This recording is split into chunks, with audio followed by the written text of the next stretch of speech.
fascists, they were out of the woodwork on the day the Nazi died. The world is riddled with maggots, the maggots are getting fat. They're making a tasty meal of all the bosses and bureaucrats. They're taking over the boardrooms and they're fat and full of pride. And they all came out of the woodwork on the day the Nazi died. So if you meet with these historians, I'll tell you what to say. Tell them that the Nazis never really went away. They're out there burning houses down and peddling racist lies. And we'll never rest again until every Nazi dies.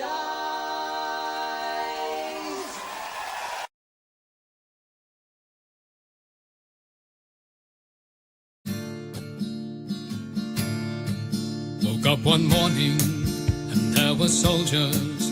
Oh, bella ciao, bella ciao, bella ciao, ciao, ciao. Woke up one morning and there were soldiers. The invasion had begun. Lend me your shoulder, we'll stand together. Oh, bella ciao, bella ciao, bella ciao, ciao, ciao. Lend me your shoulder, we'll stand together. But I feel my time has come, and if I die here for the resistance, oh bella ciao, bella ciao, bella ciao, ciao, ciao. And if I die here for the resistance, you must lay me in my grave among the flowers upon the mountain. Oh bella ciao, bella ciao, bella ciao, ciao, ciao. Among the flowers upon the mountain, let me rest among the brave. Someday the people will pick the flowers.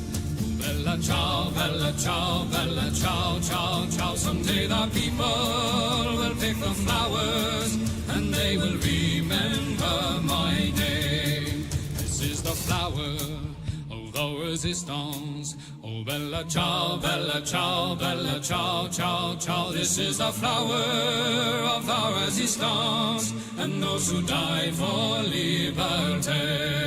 This is the flower of the resistance. Oh bella ciao, bella ciao, bella ciao, ciao, ciao. This is the flower of the resistance, and those who died for liberty. This is the flower of our resistance, and those who died for liberty.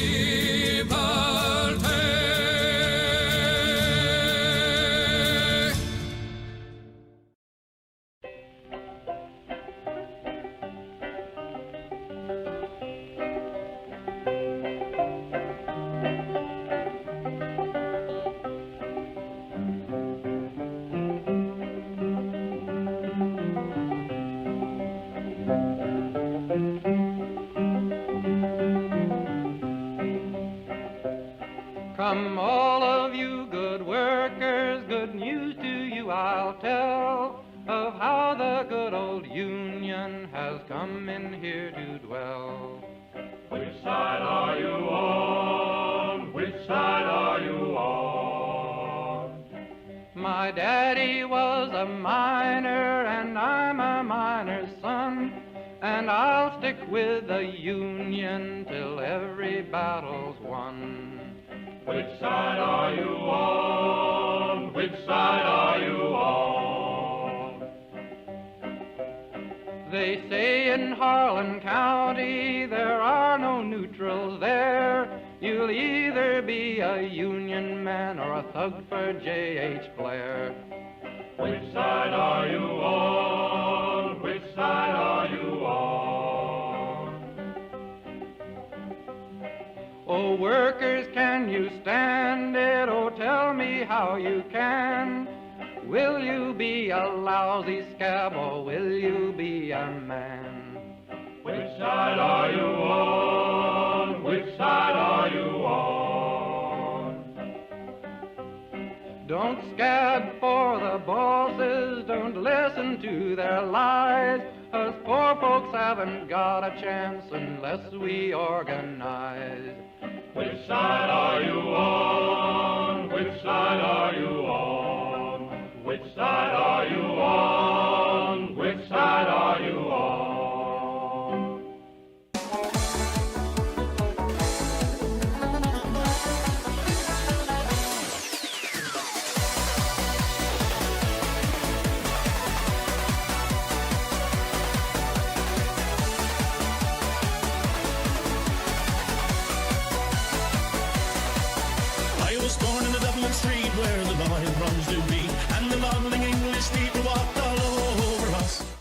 Hello there, you bumberclarts! How are you all? Are you well? I do hope you are well. Anyway. Yes, we're doing Laura Koonsberg. Not that sounded weird. We're going to be watching Laura Koonsberg with No Justice of the MTGs, which will be painful, very painful, because it always is. It's Laura Koonsberg. She's going to softball an interview with Hitler or something. I don't know. Award winning, yes. Fuck's sake. Yes. Anyway, a happy Sunday to you all. Happy Mother's Day to all of the mothers. Yeah, the posh bird. Yeah. I'm tempted to make that into like a meme, but I don't know if she'd be okay with it. Probably, but I don't fucking know. Anyway. I've learned the lyrics of Chumbawamba song The Day Nazi Died is become a bit of an earworm. Well, you're very welcome. As long as that Chumbawamba song is not I get knocked down and I get up again. Fucking kill me.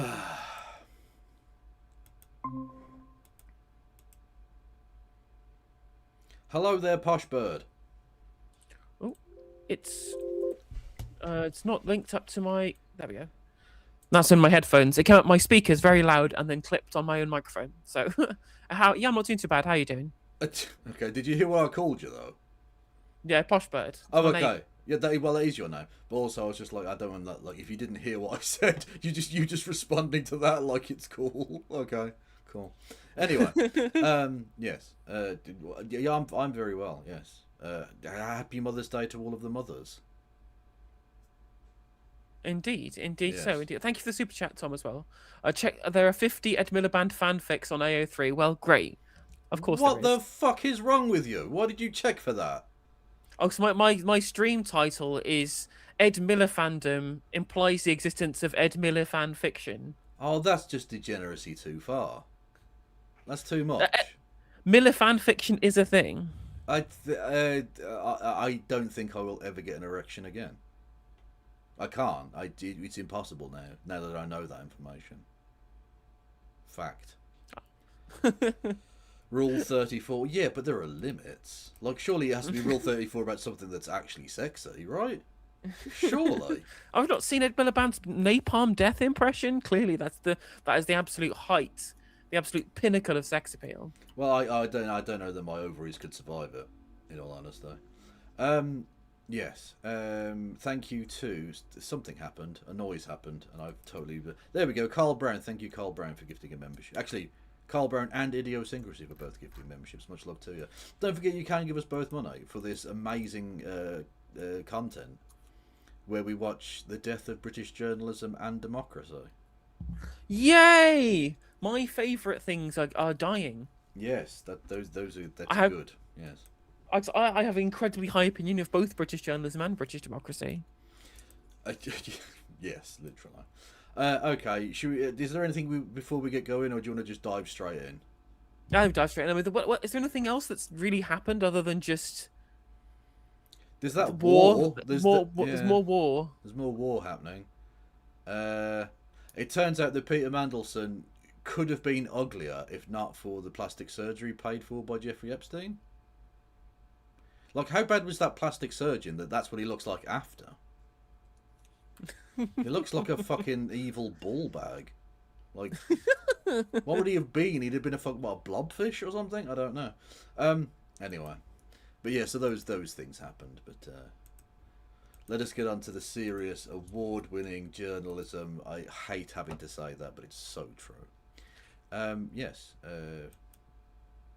Laura Koonsberg. You'll never guess who's on the panel today. Oh, it's Piers Morgan, isn't it? It's Piers fucking Morgan, obviously. Because the cunt's always there, even though he's wrong about everything. I can't believe they get him every time. Can they not is it just like a very, very small cast that they've got? Can they not rotate more often? You would think it's a little bit like having, Nigel Farage on Question Time every other week, you know? Like, it's become a meme in of itself. It's mostly Zia Youssef now for some reason, which is even worse, honestly. Yeah. At least Nigel Farage is, like, kind of charismatic and kind of funny when he says, when he acts like a politician wouldn't do. Whereas Zia Yusuf is just a massive fucking slime ball. He's so irritating. Yeah, true. Energy, the currency of the conflict in the Middle East. The fight over the price might be here at home. Yeah, you know all of those people dying. Fuck them. It's about oil prices and nothing else. Do you feel dehumanized, Iran? You should, because they don't think of you as people. Whoa, whoa, whoa, whoa, whoa, whoa, whoa, whoa, whoa, whoa, whoa, whoa. It's about oil for the Americans. Have you not considered the concept of Greater Israel, Kevin?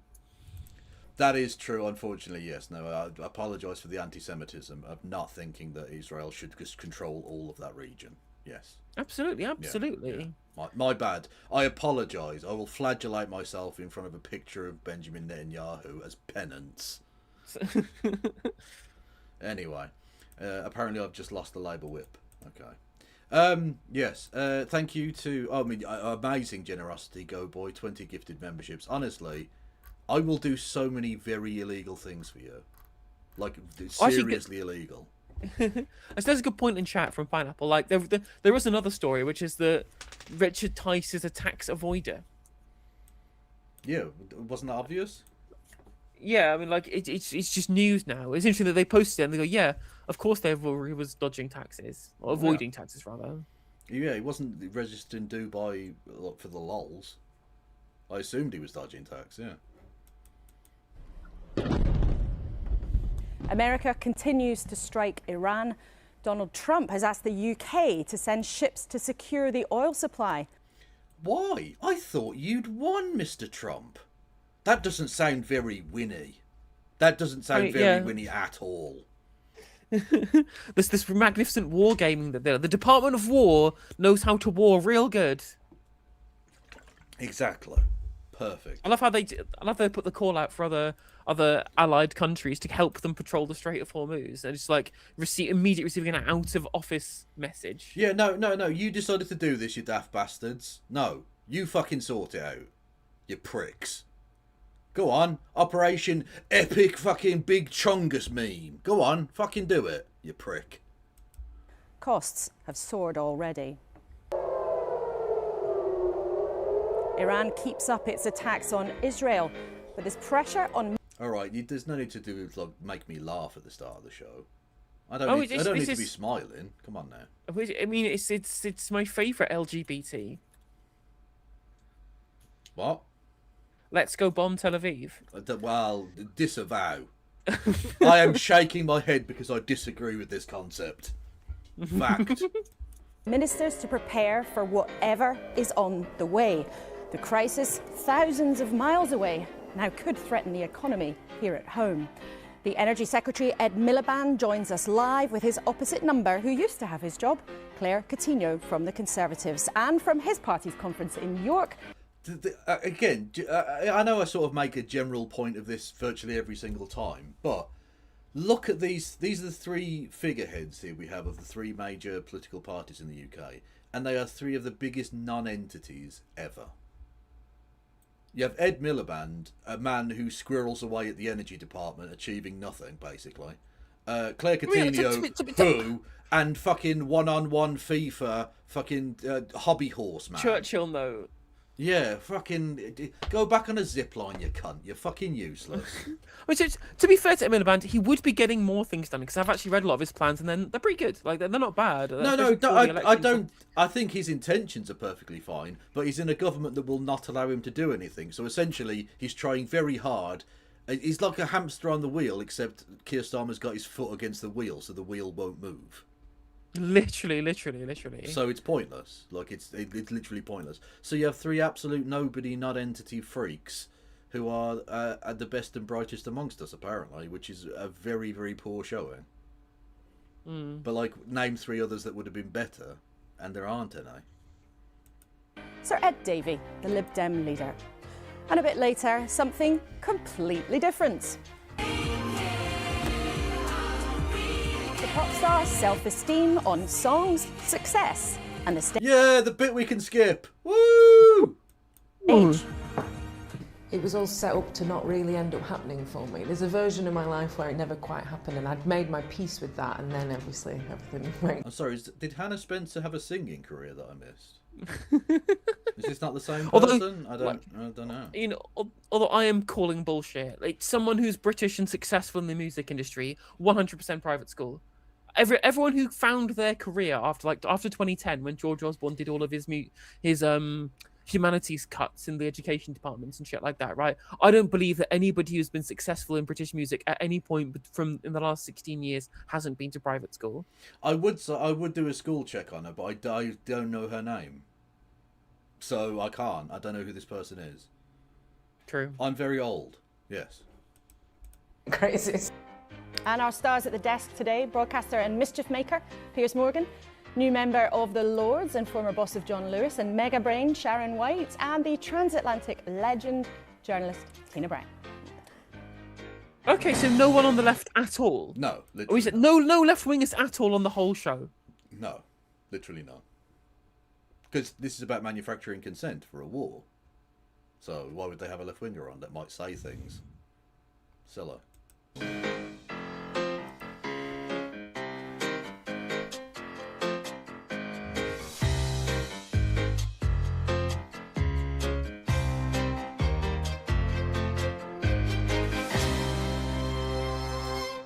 Morning, and as the war passes its 2-week mark, let's start, as we always do, with what is making the news. And here at the BBC, we're leading on Donald Trump's claim that Iran wants to make a deal, but says the terms aren't good enough. And he says America's demolished one of Iran's critical oil export hubs, but he might hit it a few more times for fun. Jesus fucking Christ. What a person to be at the head of her affairs, honestly. What's crazy as well is that, like, the BBC is specifically toning down their rhetoric to not be as anti-Trump, and like, how can you not just frame this man as a fucking clueless cunt? Yeah, just for fun. He's gonna bomb for fun. Very serious. We should definitely take him serious. He's presidential right now. So presidential. The Sunday Telegraph reports that the Prime Minister could send drones to the Gulf. The Sunday Times has that story too, but also carries claims that there are links between Jeffrey Epstein and Mohammed Al-Fayed. Then, if we go on to The Observer with a dramatic picture, black smoke over an oil facility. Well, there is a connection in that they're both dead. Is that a connection? How about we prosecute the people that are still alive? Maybe? Anyone? No? You're just going to out the dead people that you can't go after. Interesting. Almost like you're manufacturing consent to not go after the live paedophiles that are still amongst us. Or if they started doing that, they might have to go after the President of the United States of America. Literally. Also, thank you, Aaron Benzie, for the £5. Appreciate the support. Lib Dems have slipped down to 9%. Long may it continue. Yes. Aaron Benzie, look, Mr. Bastani, please come up with better alter egos than that. That's too obvious. But I mean, honestly, Britain, we can push the Liberal Democrats down into like 5%, can't we? It's because Keir Starmer didn't take him on one-on-one at FIFA. Obviously, that's the only reason. Has he thought about doing more canoeing? maybe if he abseiled more, the people would vote for him. Exactly. In the United Arab Emirates. And last, the Sunday Mirror, as we are this morning, focusing on the impact of this conflict by the way. on prices. She's called Rebecca Taylor, and she went to a state school in Rotherham. So, one of them escaped. One of them got through. Well, can we? I was about to say, can we put George Osborne on suicide watch? But don't watch him. Just let it. Just let him. Whatever happens, happens. You know. Yeah, exactly. Just leave a line. Some rope, and pills, and a live toaster next to his bath. Just whatever happens, you know. Let nature take its course. Is all I'm saying. Here at. I wonder why I can't make partner. It's a mystery. It is a mystery to everybody. Yeah. Home. Well, another very busy weekend for us. Welcome to all three of you. Piers. So anyway, Piers Morgan, a definitely not biased person who's massive friends with the paedophile president who's bombing for fun. Tell us your thoughts on the war. I mean, maybe like remember when he had that interview with him and he just didn't bother asking him any difficult questions Because he's not treated a it like it journalist. was fucking Isn't yeah. it? They treat it like it was fucking Parkinson. Which is ironic because Trump probably has Parkinson's. So, True. You're someone who has had lots of interactions with Donald Trump. by which I mean you're a paedophile. That is a joke. I have no reason to suggest he is a paedophile. He just knows lots of paedophiles, and that's totally fine. Do you think he has a clue what he's trying to achieve in the Middle East? No, I don't. Burned. Even the people who like him know he's full of shit. Okay, cool. Even his stenographers can't justify his claims. Like, even the people riding his dick are turning around going, "You're a fucking idiot, mate." Well, it's embarrassing. And I think he's thought that he could pull a Venezuela here, decapitate. Yeah, literally, well, he has, in that he just decapitated the head of the government and nothing changed. Yeah. Because he's an idiot. He's a fucking idiot who just wanted to distract from the fact that he's a fucking paedophile. literally. I mean, to be fair, he didn't even necessarily. I don't think he necessarily was doing it because he wanted to distract from being in the Epstein files. I think Netanyahu told him to. This literally it. Netanyahu said, "We're gonna bomb Iran. You in or you out?" And he went, "Well, I guess because Netanyahu says so, then I gotta do it too." That's it. Marco Rubio literally admitted it and said, "Well, Israel was gonna strike Iran, so we knew Iran would strike us, so we had to strike him anyway." Like literally, Israel leading them by the fucking balls. So America first was always Israel first. Who'd have thunk it? Oh yeah, everyone. Obviously. The leadership of Iran, and it would all get settled quite quickly. And I think 2 weeks in, what is very clear is this is not going to get settled quickly. All the mission statements he's laid out have changed day by day, sometimes hour by hour. It was going to be regime change. It was going after the nuclear capability, which we'd been assured only 10 months ago had been dismantled already, et cetera, et cetera. And I think that what you've got is a very interesting war. Obviously, all wars are interesting, but particularly interesting here, whether you've got the tremendously overwhelming superiority of the American and Israeli military combined, which is bigger than anything we've ever seen probably on planet Earth, up against the Iranians, who have played a very different strategy. They've gone after a war economically, and they've been very successful so far by controlling the Strait of Hormuz. Mate, okay. How do I put this gently? Back when America was more percentage-wise powerful than it currently is as a global hegemon, it was beaten by some Vietnamese rice farmers. Because in a world where everything is filmed and war is not just two armies meeting on a battlefield like it's 1571, you can hide in a hole and stab them with punji sticks. You can send them mental and force coffins of their soldiers to be filmed on the fucking 10 o'clock news and break the will of an enemy. You don't have to meet them on a battlefield. This has been known since you were a child. But no, let's all be massively surprised that Iran is going after anything but a straightforward war that it knows it couldn't possibly win. Yeah, so interesting, Kia. Piers, they're all fucking inbred fat pricks. Sorry, well, that's the thing, is that it's funny that the Americans did zero wargaming themselves, and Iran have had this wargamed for fucking 2 decades. Yeah, because this was existential for Iran, whereas America just does war. Like the literally, and they got the first thing that happened, as soon as they got hit, they immediately attacked Gulf states. They immediately attacked American bases in the Gulf states. They knew exactly where all of the choke points were. They knew exactly the fact that America had no route to victory at all because of the topography of Iran and and they are far more reliant on international trade than the Iranians are. Like it was obvious. Again, anyone who wasn't a fucking dimwit fucking child would have known this. The Iranians' plan. Yeah, I could have told you what they were going to do in response. I could have even picked out some of the fucking bases they were going to strike, because it's really obvious. There are some very blatant weaknesses that the Western Operation Big Chungus team are not fucking seemingly aware of. Really, really weak spots like the Straits of Hormuz, for instance. Or any base in Qatar, basically, at all. Which they can strike very, very fucking easily. You know, it's ridiculous. It's so silly. And we're being presented with this fucking dickhead, this clueless freak who was right about one war once and has been fucking coasting on it for 20 years, more than 20 years now. As if he's like a sensible fucking journalist. I mean, I'm surprised actually, given that Ali Khamenei was killed. Did Piers Morgan try and tap his phone by any chance?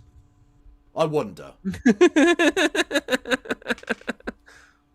There were 160 girls in that school. How many phones did you try and tap, Piers? Come on, out yourself, boy. Come on. Did they? Whoa, have you considered maybe that's where like that he was in league with Israel to do the fucking pager attack? Yeah, exactly. He hacked into all of those fucking pages. Yeah, fucking hell. Anyway, yeah, this is definitely worthwhile analysis from Piers Morgan. He is looking very gammon today. That is true. Neighbouring Gulf states in the touristy areas, they are sending a signal that we can't beat you necessarily militarily, but economically we can paralyse you. And Sharon, you're an economic... Again, dickhead, some rice farmers beat the great empire. It took them a long time, and they killed a lot of fucking Vietnamese, and they're still suffering with the Agent Orange in their fucking waters to this day. But they beat them. This is not like some grand fucking new strategy that's being employed here. It's in a large countries with lots and lots of like mountainous terrain or thick woodland or forest even, right? Yeah. Really difficult to conquer. Yeah, literally. Yeah, amazing stuff, Piers. Like, in an asymmetric situation where the power imbalance is so out of whack, obviously the weaker party are going to go for anything other than a direct conflict that they couldn't win. Yeah. Yeah. Anyway, but yeah. By trade, as well as all the other interesting things that you do, that economic battle does seem like it's arrived here at home. It does. I mean, this is a big deal. So about a fifth of the world's oil and gas come through the Strait, and the UK is a price taker. So whatever happens with oil prices internationally affects us directly at home. And as Piers says, the big question is just how long this goes on for. So if you're a family or a household, actually your bills are, most of us, our bills are pretty fixed until the end of June. Come the summer, you know, you could see bills rising from maybe £1,600 to £1,800. Most businesses, about 10% of our costs are fuel. So this is it's a shock potentially on the scale of COVID, on the scale of Ukraine. And that's a huge concern for people here at home. But Tina, you write about American politics all the time. So they've spoken to two guests, none of whom have mentioned the fact that Iranians are being slaughtered. They're just like, well, this could cost British consumers a bit of money. That's the place. That's the place we're at. It's embarrassing. Oh, we'll say at least Donald Trump waited until winter was over to invade before he spiked the oil prices. Yeah. So that the important people, the cosseted Labour aristocracy in the global north, don't have to worry about their expensive heating for the next 6 months, 7 months. Oh, that's good. I'm glad about that. That fresh hell for Donald Trump. What would change his calculation about for how long to stay in and when to pull out? Well, depending on what Benjamin Netanyahu tells him the policy is. That's what would change the calculation if Netanyahu dies or something. I mean, started to get into. Six fingers. A bit of a panic now, as we can see, because he was in fact warned by his Joint Chief of Staff, General Kane, that this could happen in the Straits of Hormuz. And he said, no, we'll be done by that time. And the military can handle it anyway. Because he's an idiot. He's an idiot. And he's been proved, obviously, completely wrong. And of course, the Iranians really understand Trump far more than he understands them.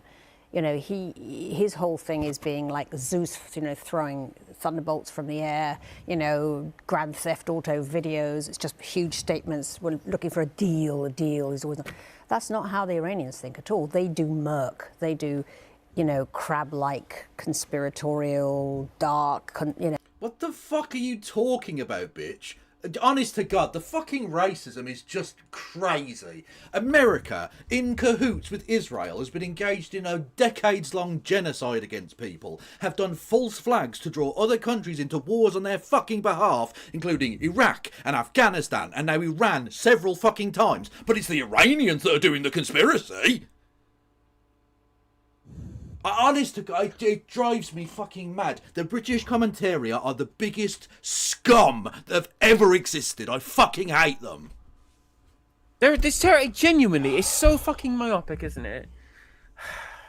And like, it's again like at the very least you could like have these people at least give some kind of objective viewpoint from the outside, right? But the entire commentariat has all fucking been pulled out of the Britain America project. They all studied the same shit where they're told America's our great special relationship friend, can't criticize allies, neocon bullshit, right? Yeah. That's just been drilled into them ever since they all went to the same private schools together, and you can't get a word in edgeways. It's ridiculous. No, it really is. Like, literally, fucking Isaac Herzog rang the then leader of the opposition an hour before he then got the motion from the SNP scuppered in Parliament.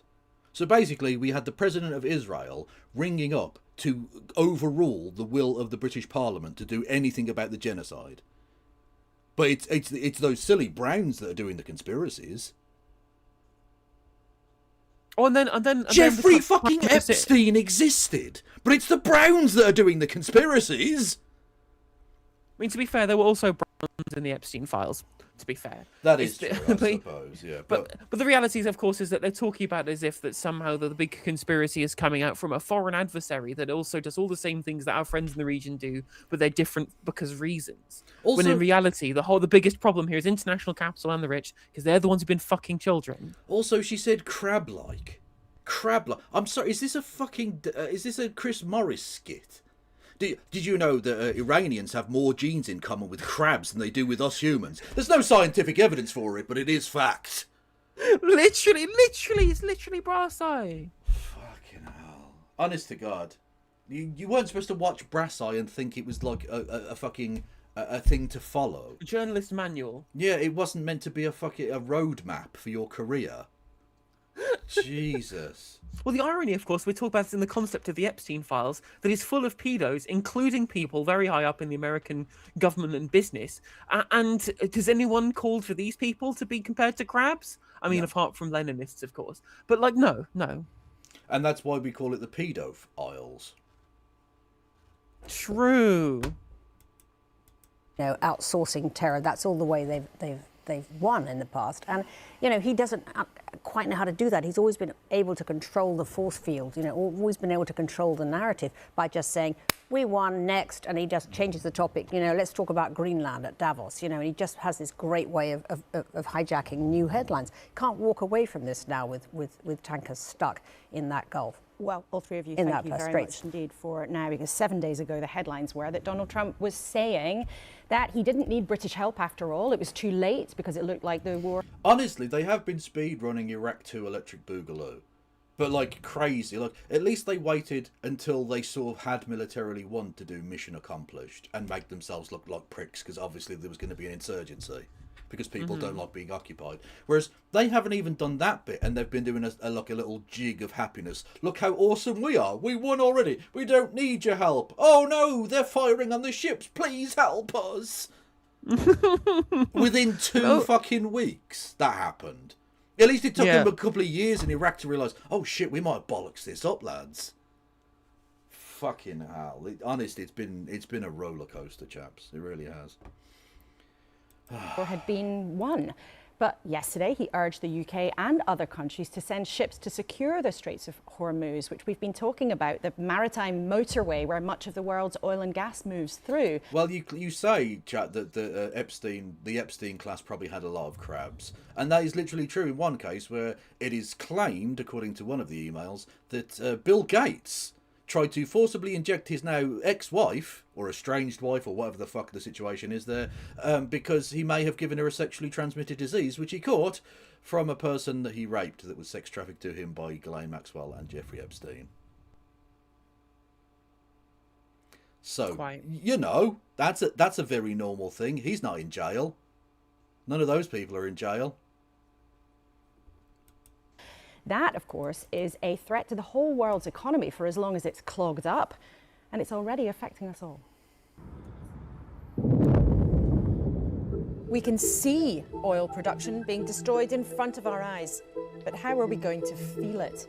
It's already costing more to fill up at the pump.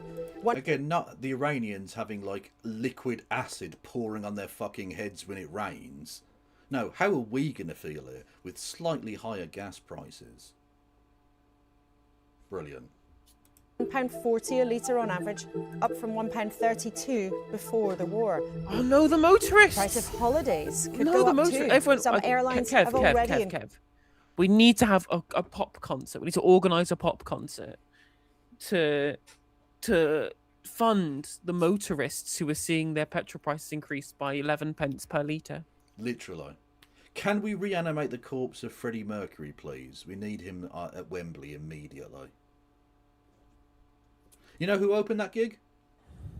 Status Quo. They were the first act on Live Aid. Which is And it only went downhill from there. embarrassing, in all honesty. But you start with a band that only knows 3 chords, and then you move up in the progression, I think, isn't it? Increased fares. Thank you very much, everybody, for coming in at short notice today. The Energy Secretary and the Chancellor hauled industry bosses into Downing Street this week to demand they don't exploit the situation. And I'm sure they'll definitely listen to what was essentially a thing that could have been an email that they could have ignored instead of a meeting that they will ignore. Like, that's nothing. Unless you actually pass any kind of fucking any law at all about this, or give any teeth to the regulator in any way, nothing will change. They will just exploit it, obviously. Well, at the end of the day, there's not much that you can do, because if you do put the cap too low, if you just like try and fix the prices, all of the people supplying it will just refuse to do so. It'll just fucking collapse, and then the government have to pay for it anyway. I mean, I guess they could nationalize it, but like it's just. So again, every single energy decision that we've made for the last fucking 46 years has been so stupid, because we could literally have sovereignly owned petrochemicals to use, and then the government could sell it to the public at cost, and it would make it significantly cheaper, and we would also be generating revenue from selling it overseas, and we could have invested that money into green energy, so we didn't have to worry about it long term as the oil dried up, like Norway did in all of those particular facets, and we've done none of them. True, but I'm sure they did make the oil people pinky promise not to raise the prices. So that'll be alright. The truth? A war thousands of miles away might hit all of us where it hurts. Well, the energy... Yeah, all of us where it hurts, especially the Iranians, when we mean the bodies of the Iranians that are getting hurt and murdered and eviscerated now. Again, that still hasn't been mentioned. We have been talking about this on the show for 7 minutes and 17 seconds, and I don't think they've mentioned dead Iranians once. And also, let's remember, there's also dead Lebanese as well. Dead Lebanese, yeah, exactly, yeah. But like the actual victims of the war are not being mentioned. The slightly hurty pocket of the taxpayer, though, well, not taxpayer, the road user. Oh, terrible stuff. Energy Secretary Ed Miliband is here, and thank you very much. All those Iranians complaining about having bombs dropping on their heads. Well, look, we've all got fucking problems, mate. Have you seen the price I'm having to pay for petrol? To drive to the fucking shop for a pint of milk? You're outrageous, you. Fucking moaning, whinging bastards. Very much indeed for coming in on what must be a very busy time for you. We'll come in a few minutes to help that might be on offer for people here at home. But what about that request made online from Donald Trump to the UK to send ships to help secure the Straits of Hormuz? Is the government considering that?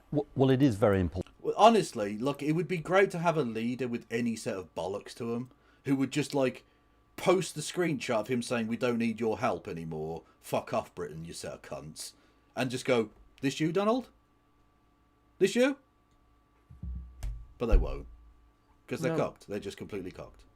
Yep. I mean, like, well, literally, the American media now is just entirely fucking... It's just be David Ellison owning everything. Yeah. As you've explained, that we get the Strait of Hormuz reopened, and we have already been talking with our allies. Well, do you condemn Hormuz, though? That's the thing. including the US about this. The Prime Minister spoke to European leaders about it last week. The Foreign Secretary was in Saudi Arabia talking to Gulf countries. So it obviously is something that we're looking at. We want to work with our partners on this. So you are considering sending ships. What about drones? I'm not going to get into the obviously operational details of what might or might not happen. I think it's a priority for the world that the Strait is reopened. Obviously, the best and simplest way to do that is to de-escalate the conflict, and I think it's important to underline that.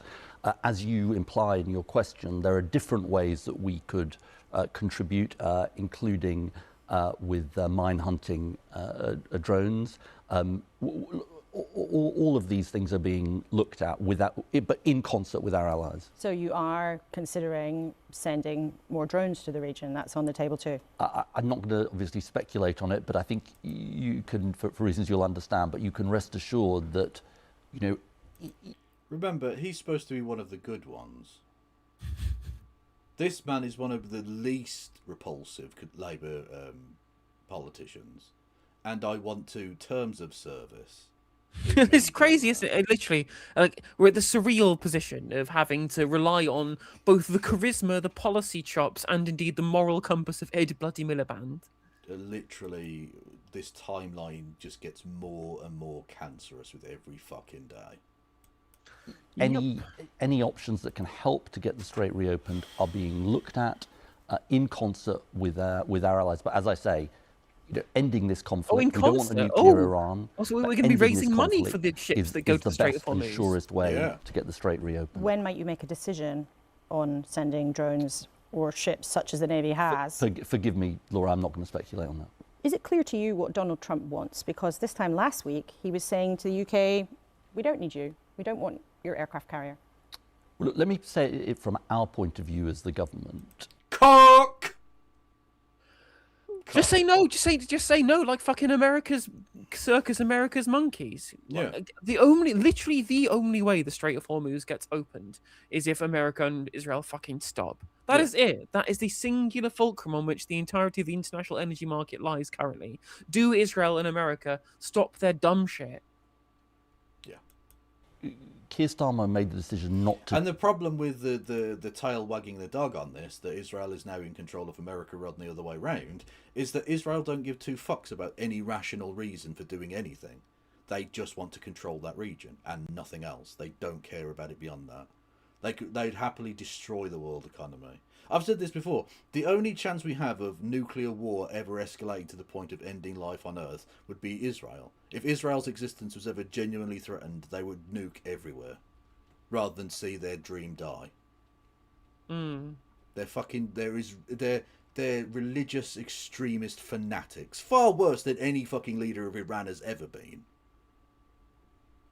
I mean, it's crazy. Like, as well as they keep saying things like, oh, well, we have to get rid of Iran because of the terrible things the government is doing to its own people. I'm like, so like Donald Trump then? Yeah.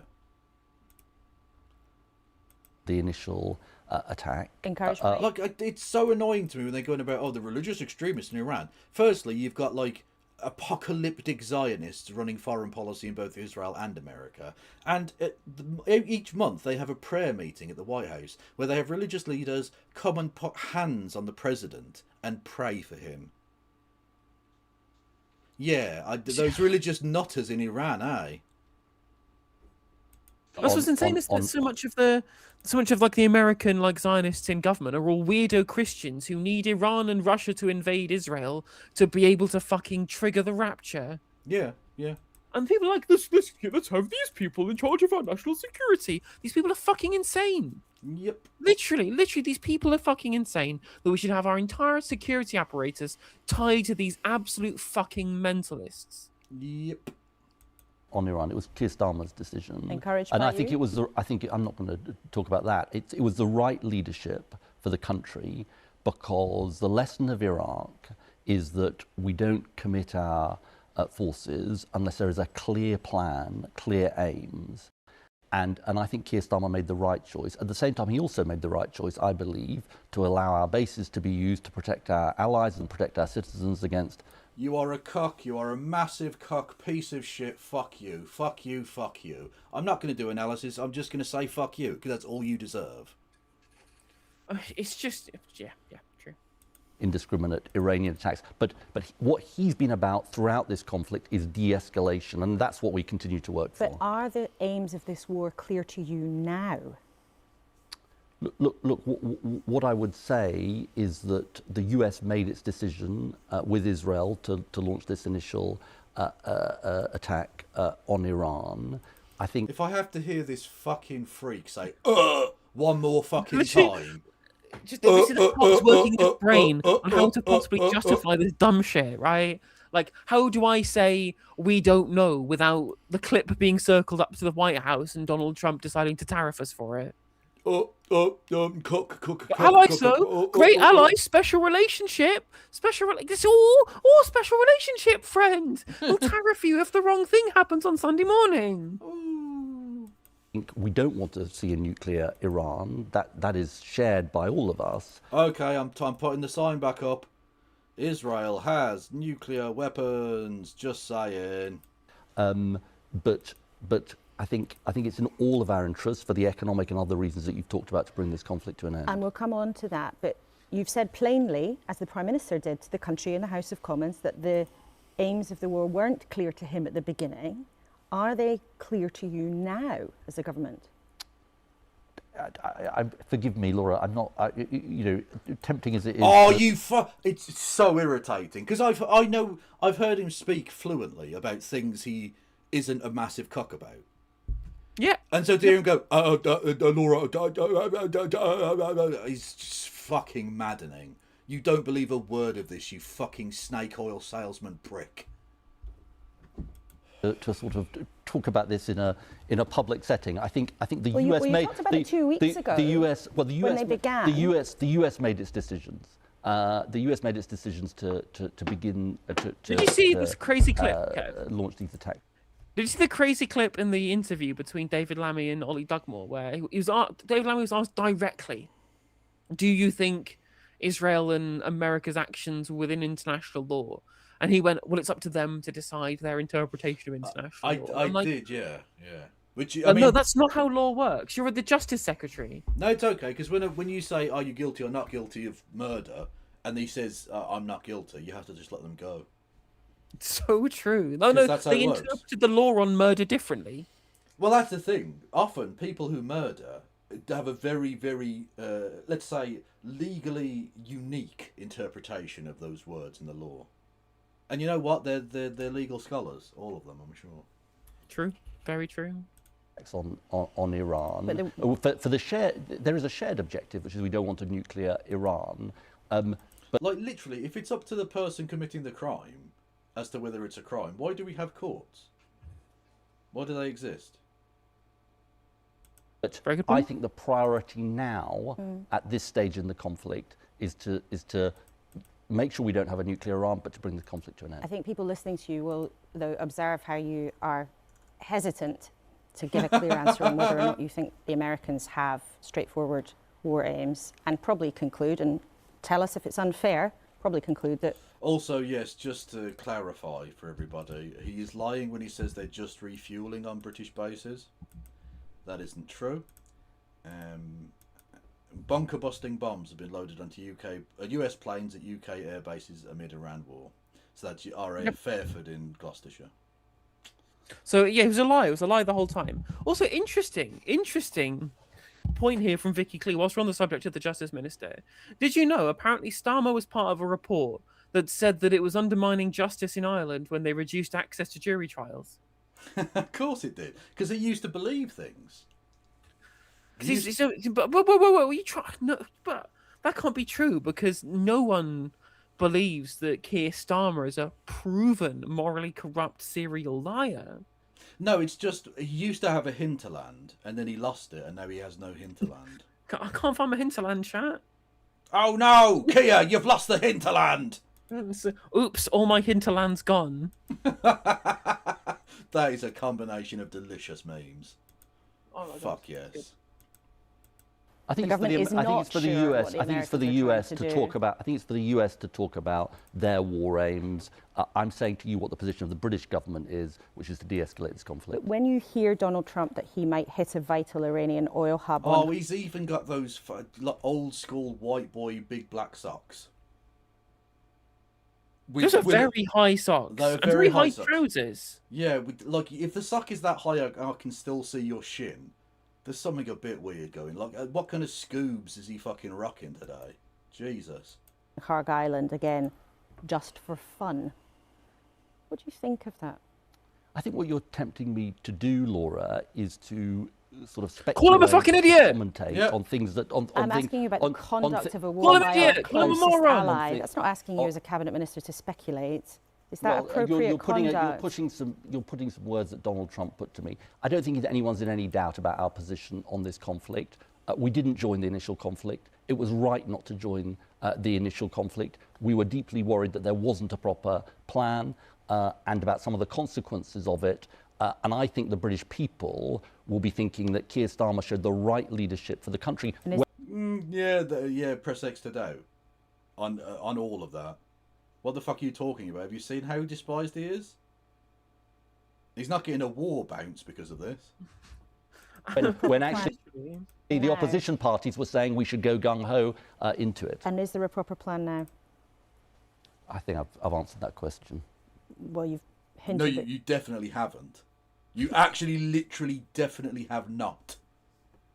you don't think there is a proper plan now. The Is there a proper plan now has to be to de-escalate. Honestly, this cunt can get in the bin with the rest of them. I don't give a fuck if he's got... Oh, he wants to do green energy. He's fucking scum. He just is. I can't be dealing with these fucking warmongering pricks.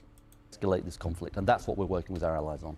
Let's then talk about what's happening at home. So the oil price has gone up around the world. The petrol price here at home has gone up. You've suggested that there's price gouging, so unfair hikes of prices by businesses exploiting consumers. What's your evidence of that? Look, let me come to your question, but let me just say overall, we're determined to fight the corner of the British people throughout this conflict. And that's what people would have expect of us. And Rachel Reeves and I warned companies. Look at this. Look at the fucking difference in posture, in tone, in the volume of his voice, in the fact he's able to string sentences together without going between every fucking word, like he's doing Morse code, right? He's a completely different person. Now he's answering a question with any semblance of, like, passion at all.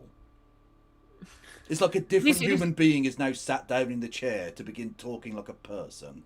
It's very Rhinos syndrome, isn't it? When they were talking about all the disability cuts that she was pretending that she supported. Well, of course she voted for them, so it doesn't matter whether she cared, whether she agreed. She did support them, and therefore that she is scum, right? But then they got her onto the issue of like housing, and immediately she starts talking like a human being again. Yeah, he's now assertive. He's putting whole sentences together. He's like he's a real boy all of a sudden. Very, petrol retailers, yes, I'm tough enough. Heating oil companies, not to engage in profiteering, not to engage in price gouging, because it's incredibly important they don't. Literally, he's gone several sentences now without going at all. Like, it's so obvious. Like, don't play poker, Mr. Miliband. Your tell is so fucking obvious. I can read you like a fucking transparent book. Ugh. Is evidence this market hasn't been working well. In December of last year, the Competition Commission, the Competition and Markets Authority said it wasn't working well. We were warning them against it. And look, some of them didn't like it, but that's tough because we're going to fight for the British people in this conflict. See, there's a semblance of bollocks to him all of a sudden. He's not going, I'm not going to comment on Mr. Trump. He's like, no, fuck you, oil companies. You're not going to take the piss. Well, the reality, of course, is that they will take the piss. Well, yeah, I know, but like at least I think he's speaking from the heart, even if he knows that Keir Starmer would stop any actual policy. Yes, I know. Well, that's true, because like actually the people doing retail, like car fuel, broadly, outside of on the motorway where they always price gouge because obviously you're trapped. It's an inelastic market if you're doing it on the fucking the services, right? But if you're just in they actually are a very competitive market. That they don't run on very large margins, and if their costs go up because the international price of oil is increased by 50%, then yeah, that they can't just keep costs low for you because you want them to. But what is your... Look, you're literally asking... These people are capitalists, and they don't seem to understand that you're asking capitalists who run capitalist corporations nicely not to make more money. Just think about that for a second, and how stupid that is as a concept. Yep, evidence that it has actually been happening in the last couple of weeks, because the retailers... Some of them thought that you were very inflammatory by coming out in the way that you did. There were even suggestions. It was a warning shot. So you don't have evidence. No, it was a warning shot. But to be clear, do you have evidence? We have evidence that this market wasn't working well. We have bad examples in the heating oil sector, for example, of what people have been facing. In the last couple of weeks? Yes, absolutely. Honestly, chat, if you get a chance, watch the VOD back and watch him in the first part of this interview and what he's like now. It's like Jekyll and Hyde levels of difference. And many of your viewers will be watching this program and probably screaming at the telly saying, I felt hard done by. That's why I've been talking to the Competition and Markets Authority throughout the week. That's why they've said they're watching these markets closely. Like he's literally leaning forward, like he's going to jump through the TV screen and throttle the head of BP. Well, it's literally the same thing that he did during that famous Paxman interview where he said, "Hell yes, I'm tough enough." Yeah, exactly. Yeah. Markets that have been working well, frankly.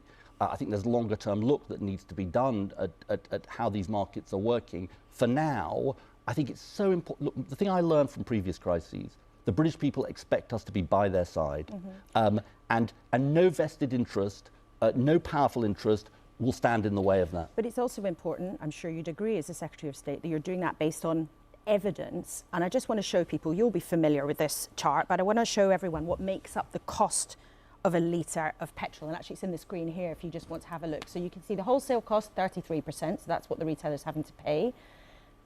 17% VAT, 6% is the margin for the retailer. The biggest chunk, fuel duty, that goes to you in the government. So you're in control of the biggest chunk of the cost that people pay at the pump. So if that's why we've frozen fuel duty. And if prices, that's why we've frozen fuel duty. And if prices stay as high as they are, you're not going to put it up in September, are you? Well, that's what... In a way, I'll... now he's back to stuttering and stuttering. Let me... Literally, he even leaned back. Yeah. He literally... Like, go back. 5 seconds back. Go 5 seconds back. Yeah, look, there he is. Pensive. I'm on top of this. This is confident Ed Miliband who can say full sentences. And he's like a dog. He's like... It literally, like the happy, playful dog. And then he's been chastised and he goes and lies back down in his bed. Not going to put it up in September, are you? Well, that's what... In a way, let me... Literally. You could almost hear him whimper as he just curls back up in his bed and goes to sleep. Oh my God. Let me answer that by saying... This is like, he's trapped in an abusive relationship with Keir Starmer.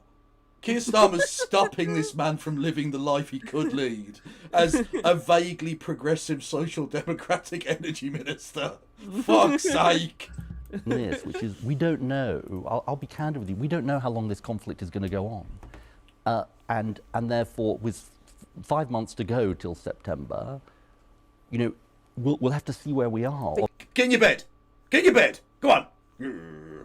Obviously, but let me say what we've done. It's really important to say this, because what you've seen from Rachel Reeves is freezing fuel duty, taking action so that energy bills will come onto them, I'm sure, are going to fall in April. That didn't come out of the sky. That was because of the decisions that the Chancellor took. So look, we will stand by the British people in this crisis, and we'll do what it takes to do that. So if the oil price Did that answer the question, as chat? high as it is, no. Did that answer the question about rising fuel duty? Because again, like, it's been frozen since 2010. It has been fuel duty has been frozen for 16 fucking years, and you just put the bus fare up.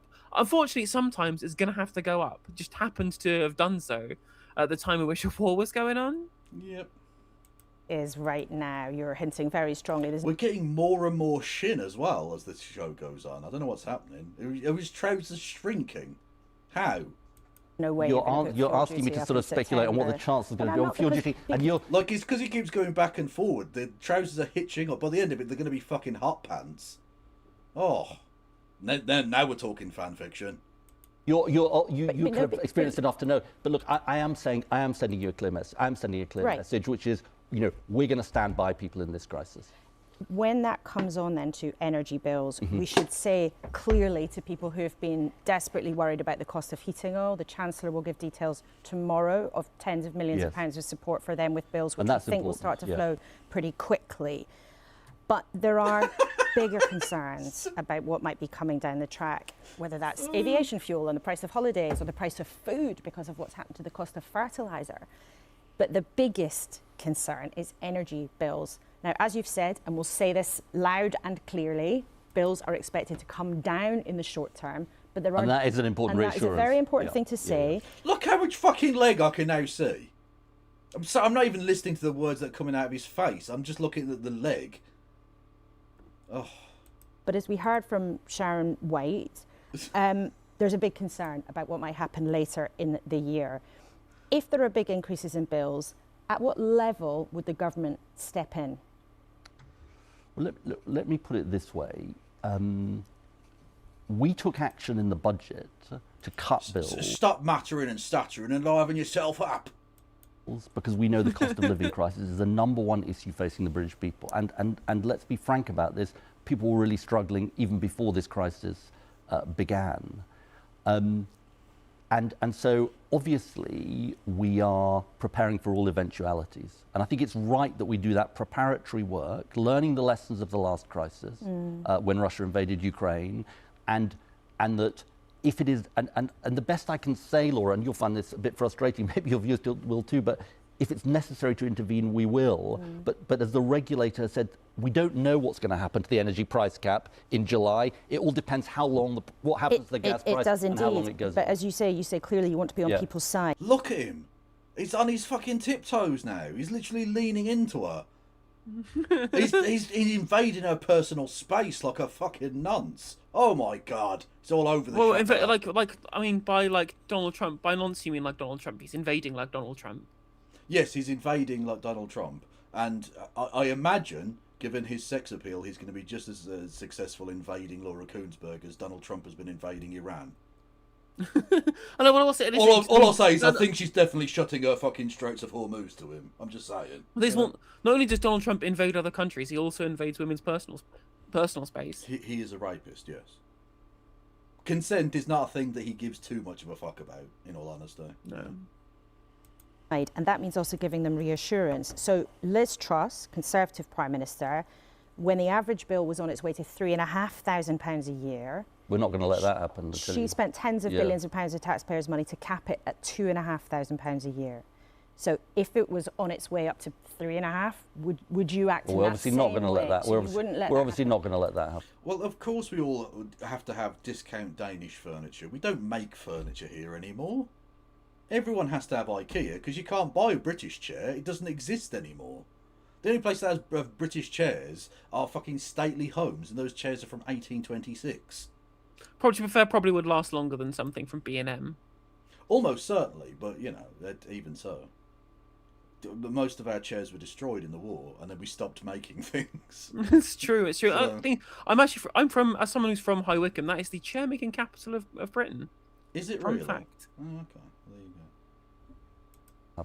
Would you give? Is it Wycombe Football Club that are called the Chair Boys? And is that why? I mean, that would make sense if so. I don't Wycombe know. Wanderers is the team. Yeah.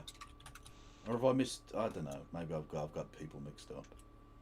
I know that's the thing that does happen a lot. Like Luton Town are called the Hatters. Yeah, the primary nickname for Wycombe Wanderers is the Chair Boys, and it originates from the town of High Wycombe's long-standing tradition of furniture making, particularly chairs, which is a major industry when the club was founded by local workers in 1887. Well, there you go. I didn't know that, but we've now, between us, made that connection. It's a beautiful thing. Yeah, but like Luton Town are called the Hatters because hat making was a big thing there, and give universal mad. support to every Yeah. household in the country, because that's what she did. The richest man in the country and the poorest man in the country. That's obviously sort of very, very speculative. Not speculative. Hang on, can we hear that long ooh he did? That was beautiful. That's obviously sort of very, very speculative. Someone clip it. That's going on the soundboard. That's the noise you make just before you start to come, isn't it? I think. Jesus Christ! I tell you what, we do need to get on the soundboard. I don't know if you've seen this one, Kevin. It's a resurfaced thing of like Alex Jones from like 2 years ago, of him going liberal, liberal, liberal, liberal, liberal, liberal, liberal, liberal, liberal, happy fun, la la la.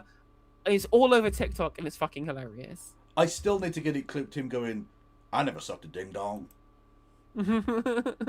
Like, okay, I didn't think you had until you said that, and now I think you have.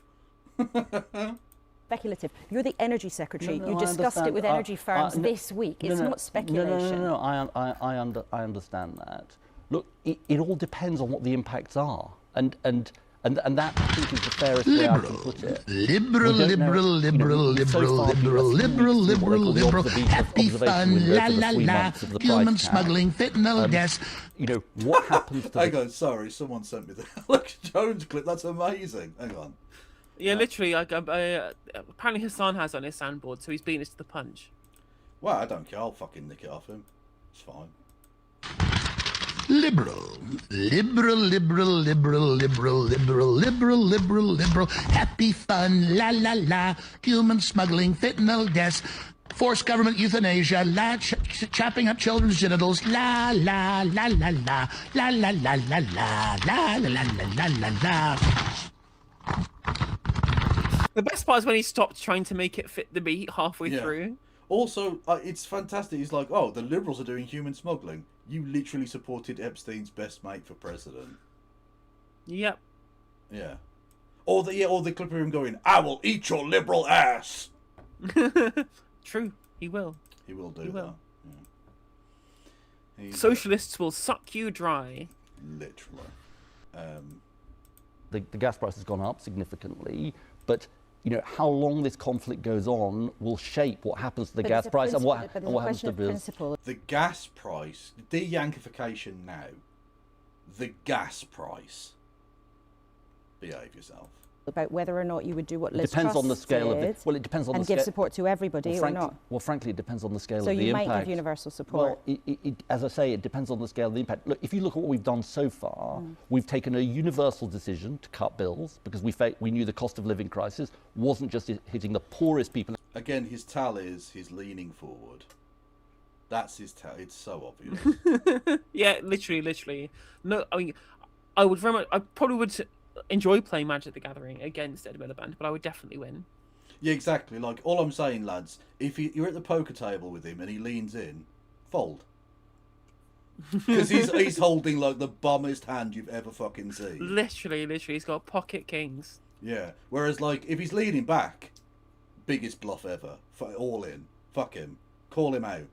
Now, Zlati, let me make this point, but we've given extra help to the poorest through the expansion of the warm home discount. You could, some of your observers and some people in your party and also some of your critics say that you could, as you want the UK to be more self-reliant, you could put aside some of your own resistance to fossil fuels and you could say, let's go for everything we've got. Let's approve now new drilling at Rosebank and Jackdaw, big oil fields, oil and gas fields. Wow, it's almost like this show is run by the Tory party or something.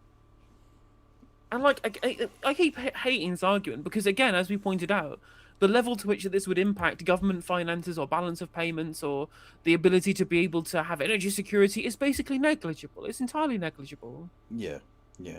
Like, you could make an argument that, you know, the selling of the licenses will bring in a certain amount of money, and that's fine. Make that argument, but don't pretend this is like, oh, this is like us digging for victory during the war. We become food self-sufficient, which also... Well, actually, no, I'm going to go back on that. It is like that, in that made virtually no difference to anything. If America had stopped sending us fucking food, we would have starved to death. Digging for England made no fucking difference at all. It was a psychological thing. Ugh. fields off the northeast coast. They've already got licenses. As the Energy Secretary, you could say, fine, let's go. That would increase... No, Britain doesn't have any refining capacity whatsoever. We wouldn't see a single drop of that oil ever come to Britain, ever. And on top of this, how long do you think it takes to build and set up and tap with an oil rig? Yeah, I think... that doesn't just come online in fucking 5 minutes. Yeah. It's like that with the nuclear power stations. They're still umming and ahhing about building this type or that type of the motherfucker, you need to start building it now for it to start producing a single fucking watt of energy in the next, 15 fucking years. If the spades aren't even in the if the spades aren't in the ground now, it's very possible we will not see it in our fucking lifetimes. Literally. Also, SW Alex brown sauce, always brown sauce. Supply that might even provide some jobs. Why not do that now in this time of Let me crisis? answer that directly. Rosebank and Jackdaw are planning decisions. I can't comment on them, but let me answer the question nonetheless. We're not going to learn the wrong lessons of this crisis. It's really important your viewers know this. The price of gas is set on the international markets. Whether it comes from the North Sea, which is an important resource, or is imported, it's set at the same. We are a price, Sharon said it, we're a price taker, not a price maker. There is one lesson from this crisis, Laura, and only one in my view for the long term on energy policy, and that is we need homegrown, clean power that we control. That's why today I'm announcing we're going further and faster on that, bringing forward our next renewables auction. Look at him pointing and gesturing and fucking gesticulating. He's alive again. Matchbox now in his head. Yeah, like literally, she's going to ask him a question and he's going to have to go back into his fucking box. Because essentially you have an imaginary Morgan McSweeney about to boop him on the nose and go, bad dog, get in your fucking bed. And he's going to have to say some line that was written for him by some apparatchik prick in fucking Whitehall. Yeah. Plug-in solar, which has worked well in Germany, available for the first time in the shops here. That is the way we get prices down. And if there is one lesson we must learn from this crisis, we cannot keep being on this fossil fuel roller coaster. He's getting, honestly, he's getting further and further forward. He's going to be on his the balls of his feet soon, squatting, like he's about to start doing that fucking weird Russian dance. Like he's just getting closer and closer. He's going to be doing the downward dog by the end of the fucking episode. Important that this is the mission this government came in with. Some people said it was wrong. Some people said, oh, it's not the right thing for the country. Unfortunately, very sadly, what this crisis demonstrates to us yet again, as Russia-Ukraine did, is look at him, absolutely the right thing for the country. He's alive. There are people who agree with you about renewables, but who also say, let's go full steam ahead on that, and let's also do every single thing that this country can in the North Sea to produce oil and gas, wherever it is then sold, because it would... No, it wouldn't make the slightest fucking difference. What are you talking about? I know you're being paid by oil companies, pretty fucking obviously. We know you're trying to manufacture consent for Conservative Party policy. But it won't make a slightest bit of difference. It won't save me a penny on my fucking heating bill. Shut up. Would increase supply, it would create jobs. It's Well, not a one or the other. well, So let me- briefly, let- are you just going to keep your fingers in your ears and say no, I'm no, not no doing to that. I'm not doing that. The North Sea is an incredibly important resource to us. We're going to use it for decades to come. We've taken decisions to keep existing oil and gas fields open for their lifetime, Well, including with businesses there tiebacks. think you've made their life a nightmare. But let me just make this point to you, because some people talk about these new licenses. The independent energy system operator says that will make no material difference. The North Sea is a declining resource. It's down 75% since the turn of the millennium. And what they say is for our energy security, the best thing we can do is clean homegrown power. You're going to stick to your guns on that one. Ed Miliband, it's a busy time for you. Thank you very much indeed Thank for you. coming Chris Maggie in. looks And if you after are that as worried well. about missing oil, you'll hear more Yeah, like literally he was like, I got to say a thing I believe on TV for once ever. Yay! It's sad. Ed, you need to get out of this abusive relationship that Morgan McSweeney has you trapped in. If you need a bed for the night, you're not coming here. You can fuck off elsewhere. But I do hope you find that bed. Because the thing is, what's great is like it must be really kind of jarring for Ed Miliband, given that he was literally the guy who, it's kind of almost single-handedly curtailed Western strikes in Syria, because He was the one who brought down the motion to bomb Syria by whipping Labour MPs to vote against it and managed to get Lib Dems too as well, so that the coalition government lost the vote because the Tories couldn't get people to vote for the Syria strikes. And Obama didn't do Syria strikes himself because David Cameron lost a vote in the Commons. Ed Miliband, as leader of the opposition, utilised his power to stop international conflict to the point at which he influenced Barack fucking Obama, actually influenced the US president. And here he is trying to pretend that we're bombing Carg Island for fun isn't stupid when obviously it is not to offend the American president. What a fall from grace. True. Which war was it that Hillary Benn sold his soul for? Was that Libya? I think it was Libya, yeah. That's when we actually, that's one Labour voted for, because at the time... And ironically, we did actually find more oil that day, because his dead father span in his grave so much he drilled down and found a new oil deposit. True. Good old Ralph. Yeah. Details on that from the Chancellor tomorrow. Let's remind ourselves, though, of the problem at the root of this. This is the maritime map of the Persian Gulf, and the kink in the middle, if you like, is the Straits of Hormuz, that We'll have no kink shaming on this show. Okay. waterway where so much of the world's... Is all of that bottleneck traffic, is that good or bad? This is like the C version of a car crash on the motorway. You're just stuck there for fucking days now. You ain't going nowhere. Although my favourite one, when the Evergreen ship crashed in the Suez Canal and blocked it up for weeks, there was one captain of a I think it was an oil tanker, I forget, who decided to do a massive cock and bollocks on the GPS in the Arabian Gulf. He just drew a massive 200-mile long cock and bollocks. Honestly, as a holding pattern.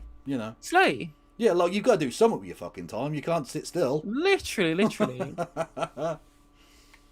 Oil, gas and goods move through. And that cluster of red, well, that's essentially a big... Okay, chat. Okay. I don't know. It's difficult to know with people on the internet. Is Laura Koonsberg Jewish? Just asking. I don't know is the answer.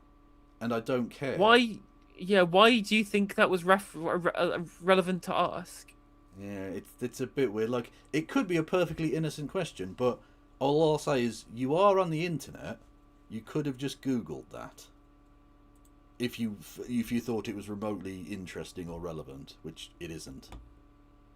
But okay, like, whatever.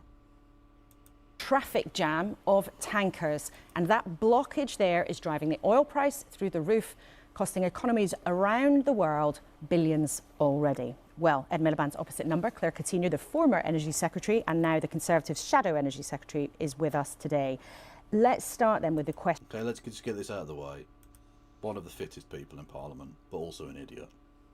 It is incredible that she is such a fucking dimwit. Yeah. At the very least, there is one MP that is hotter and who is not an idiot, and that's Rosina Allen Khan. She's an actual doctor, and not whatever the fuck Claire Coutinho's been up to. Because we haven't, of course, done the most important part. School check. Also, Hannah Spencer instantly made the House of Commons 10% hotter just by existing. That's very true, very true. Private day school in Dulwich before doing maths and philosophy at Exeter College, Oxford. Naturally. Worked at investment bank Merrill Lynch. Literally vermin. She's actually and then worked at Ian Duncan Smith, the Butcher's think tank. Yeah. So literal vermin, human detritus. Whoa! It gets worse, chat. How? What did she intern for fucking Epstein? What do you mean it got worse? She worked for fucking KPMG and a director for a group created by Natalie Elphicke. What the fuck? It's Tory incest at this point. Literally just subhuman. Yeah.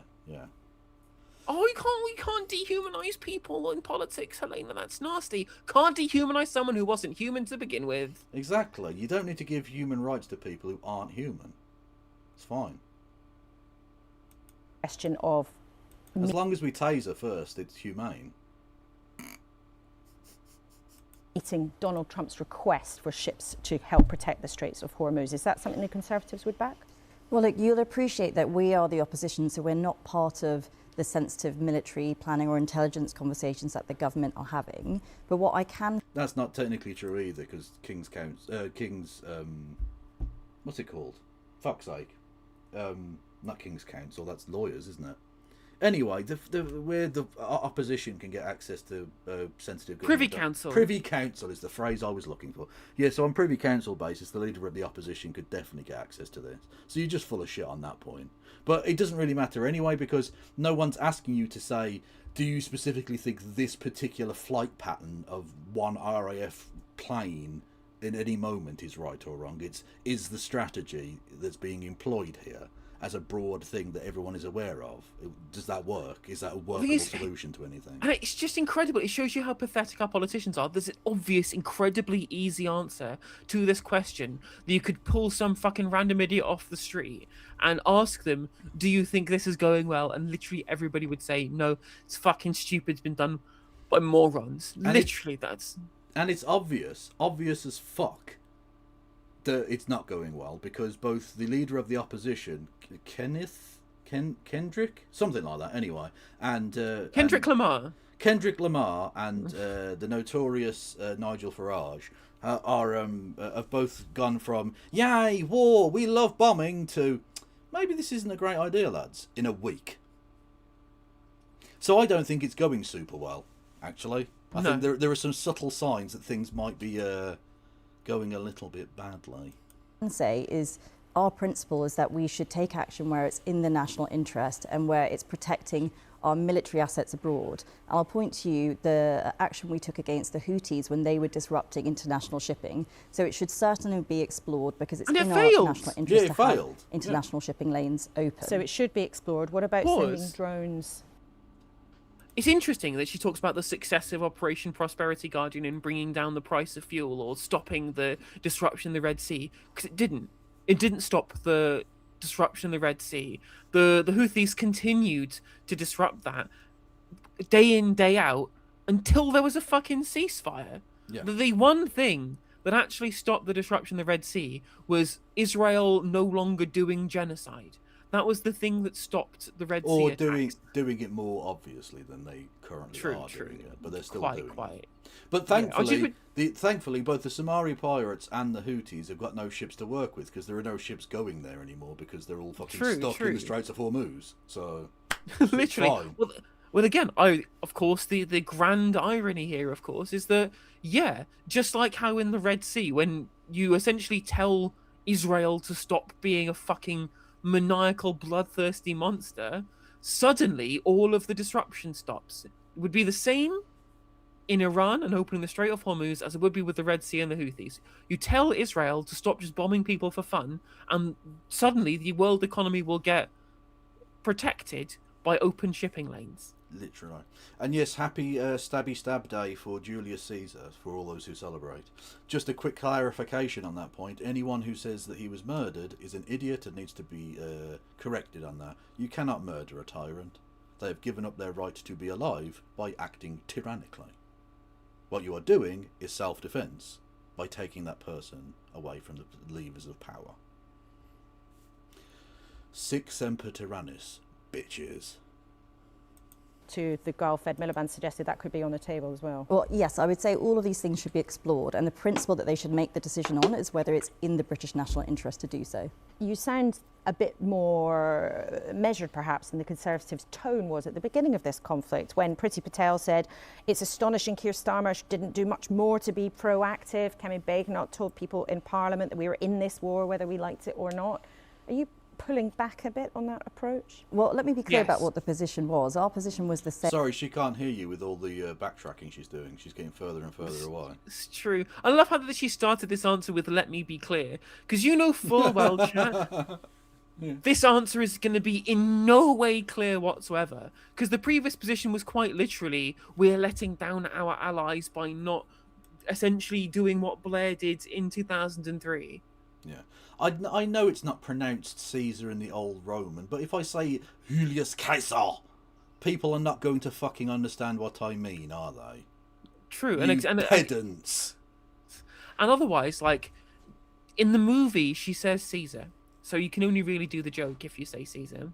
Literally, yeah.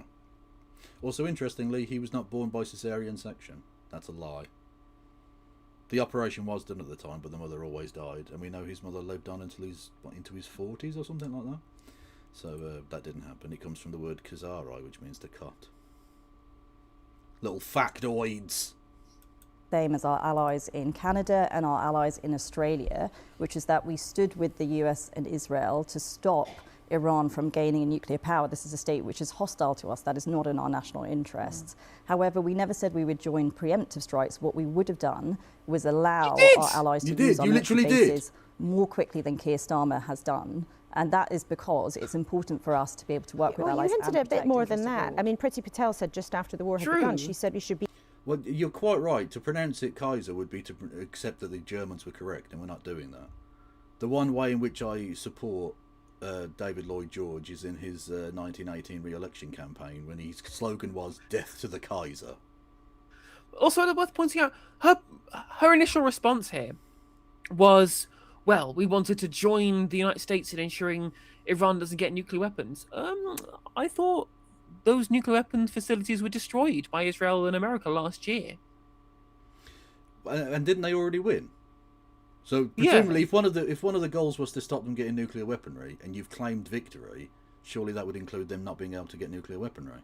So you can stop doing the bombing then, I suppose. And on top of this, they were literally in negotiations with the United States in Oman. It was being fucking mediated by Oman at the very time that the initial strikes happened. Because again, Israel doesn't want Iran to be denuclearized. Israel wants Iran's territory. Yeah, true. Be much more proactive when it came to these strikes. Now, the implication of that was a bit more than letting the US use the British bases. No, the position was that the US should be able to use our bases. That is actually the position that the Labour Party got to, but after much wrangling, and I would say... I'm not going to get into it because I have a guest, but you are incorrect, Madcat. I'm just going to say that. We're not doing the minutiae of ancient Roman politics tonight. It's not happening, but you are incorrect. Come back to me when it's just me, and I will shout at you. And anyway, I'd like to point out, I favour the yes man ending on this one. Just so we're clear on my position on Caesar. You hang on, what now? Sorry, it's a gaming reference. You won't get it. Oh, okay. I'll move on then. Say that Keir Starmer is saying this is a good show of his judgment, but actually it wasn't his judgment. What we know from behind the scenes is that he was overruled by his fellow cabinet members. So yes, we do think the government should have been more decisive. Overruled? He's not a fucking king. He's not even a president that's been elected. Overruled. We have cabinet government. They are supposed to talk amongst each other and come to a collective decision. Not overruled.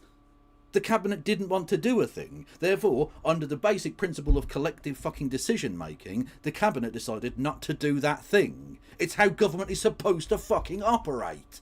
And even then, even if he was being in charge as a individual grand leader or whatever, or like a grand mufti of Britain, he isn't in control of his own decisions anyway, because he is fucking subcontracting these all out to Morgan McSweeney. And when she says, oh, well, it was people in his cabinet who convinced him not to do it, which is essentially what she's saying, he asked the fucking Attorney General, Richard Hermer, are these strikes illegal under international law? Richard Hermer said, fucking obviously they're illegal. At no point did they go to the UN Security Council and make a case for a belligerent invasion, because of course they didn't. Therefore, they're illegal, so no, you shouldn't take part. Case fucking closed. Yeah. Literally.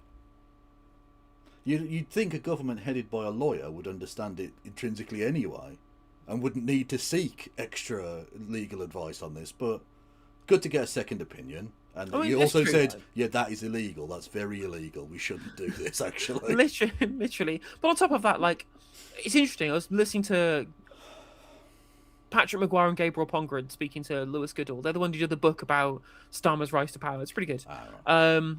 And they were essentially saying that in terms of Keir Starmer's governance, as long as it sounds like it's about some kind of analogue to the judiciary, to a legal process, right? i.e. looking at the books and saying, is this possible or not? Keir Starmer is very prim and proper, wants to go specifically by the book, which is why he's asked Richard Hermer on legal advice, because that's a regimented thing that doesn't have any kind of ideological position. It just is or it isn't against the law based upon the interpretation of the judiciary, which is why he's very good at saying things like, we shouldn't get into this war with Iran in this case because Richard Herman tells him not to.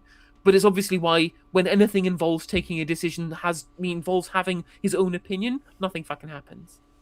True, but of course that again, Israel is sort of outside the scope of that normal process. True. Where she does have that right, etc., etc. You know. Well, it's funny because America is held to higher standards than Israel here, which is quite funny. Literally, first time ever. Yeah. To get to the position which they eventually did so, which is that allies should be allowed. Because they've honestly, I think we'll look back on the weaponization of anti-Semitism as worse than we even initially thought it to be, because. And this is obviously why Israel were doing this. It is now sort of insulated Israel against even reasonable criticism in a way that, like, if you criticise the American government, no one calls you an America hater. You're not accused of some special term to do with hating America. Whereas any criticism of Israel is now automatically you're an anti-Semite. Yeah. Although, honestly, I think, given what Tim Montgomery said yesterday, which was that America is the last hope for humanity and Europe doesn't deserve it, he probably would call you an Americaphobe if you said something Tim like Montgomery, by all means, please sign up for this war. Go and serve the last best hope of humanity. Please. Oh, Tim Montgomery, the great white hope. Please. Honestly, just, again, can these people just fuck off forever to America? Just fuck off. Just go. Yeah. I am an unabashed anti-Americanite. Yes. So true. Absolutely. How to use our bases. Let's then talk about how the opposition I mean, unironically, did you know America runs the world? Did you know that? They secretly control all these foreign governments and they do wars and stuff to destabilise diplomatic governments around the world.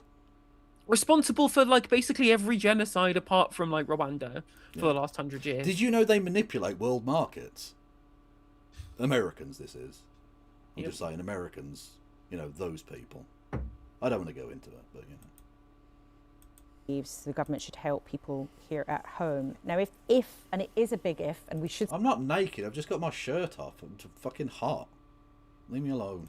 Say that to people. It's still I'm going a through big the menopause. If the oil price stays high for some time. Would you want the government to give cash to farms and families to help? Honestly, unironically, I believe in the YOG. Yank organised government. Yeah, prove me wrong. I mean, it's basically true in terms of other countries around the world that America just controls them. I mean, you see what happens if they ever put their foot out of line. Trump just goes tariff you. Like, specifically using the international power of American capitalism to force countries into submission, including ones where only penguins live. Literally. As you did in government. Well, the first thing that we think should happen is that the government should rule out the increase in fuel duty, which is coming down the tracks in September. Well, Ed Miliband made it pretty clear this morning that if oil prices are still really high, they will not go ahead with that planned increase. But even if the oil prices come down, we don't think that should go ahead. And that's because for people who are experiencing higher costs right now, over the course of their year, their petrol costs are going to be high. And actually, you could alleviate the worry that they're going to be hit first by higher prices now and then by more tax later down the line. Then we kept fuel duty frozen for 15 years. And I think this is the wrong time to increase it. Well, you put up plenty of other taxes. Everybody knows that. But again, if the oil price does stay high, would you expect and support the government giving cash to people to help pay their energy bills? Well, my first port of call is that we should be structurally making energy cheaper in this country. That's why I set out a cheap power plan as far back as last autumn to say we should lower the cost of electricity in this country, and we could... Really? Why didn't you do anything about that in the 14 years you had the chance to do anything about that? But again, it's just... Every time, because this is the easiest answer to all of these questions. They essentially go, we would do this really amazing different thing that everybody would love. Why didn't you do it before? They turn to Ed Miliband. Yeah, they turn to scolded Miliband dog. Yes. Literally true. Also, the platform points out, technically, if the world's reserve currency, you have to be in a trade deficit to maintain that status. Steve Keen did a good video on this. I mean, it's basic like trading economics, right? In the if you want people to buy your things, you need to have a cheap currency. If you're the international reserve currency, your currency is overinflated but over its real trading value. to maintain that status, which means your exports are less competitive, not more competitive. Therefore, the trade deficit needs to continue to be in place, right? As soon as you get a trade surplus because you're exporting loads, your exports are not valuable anymore.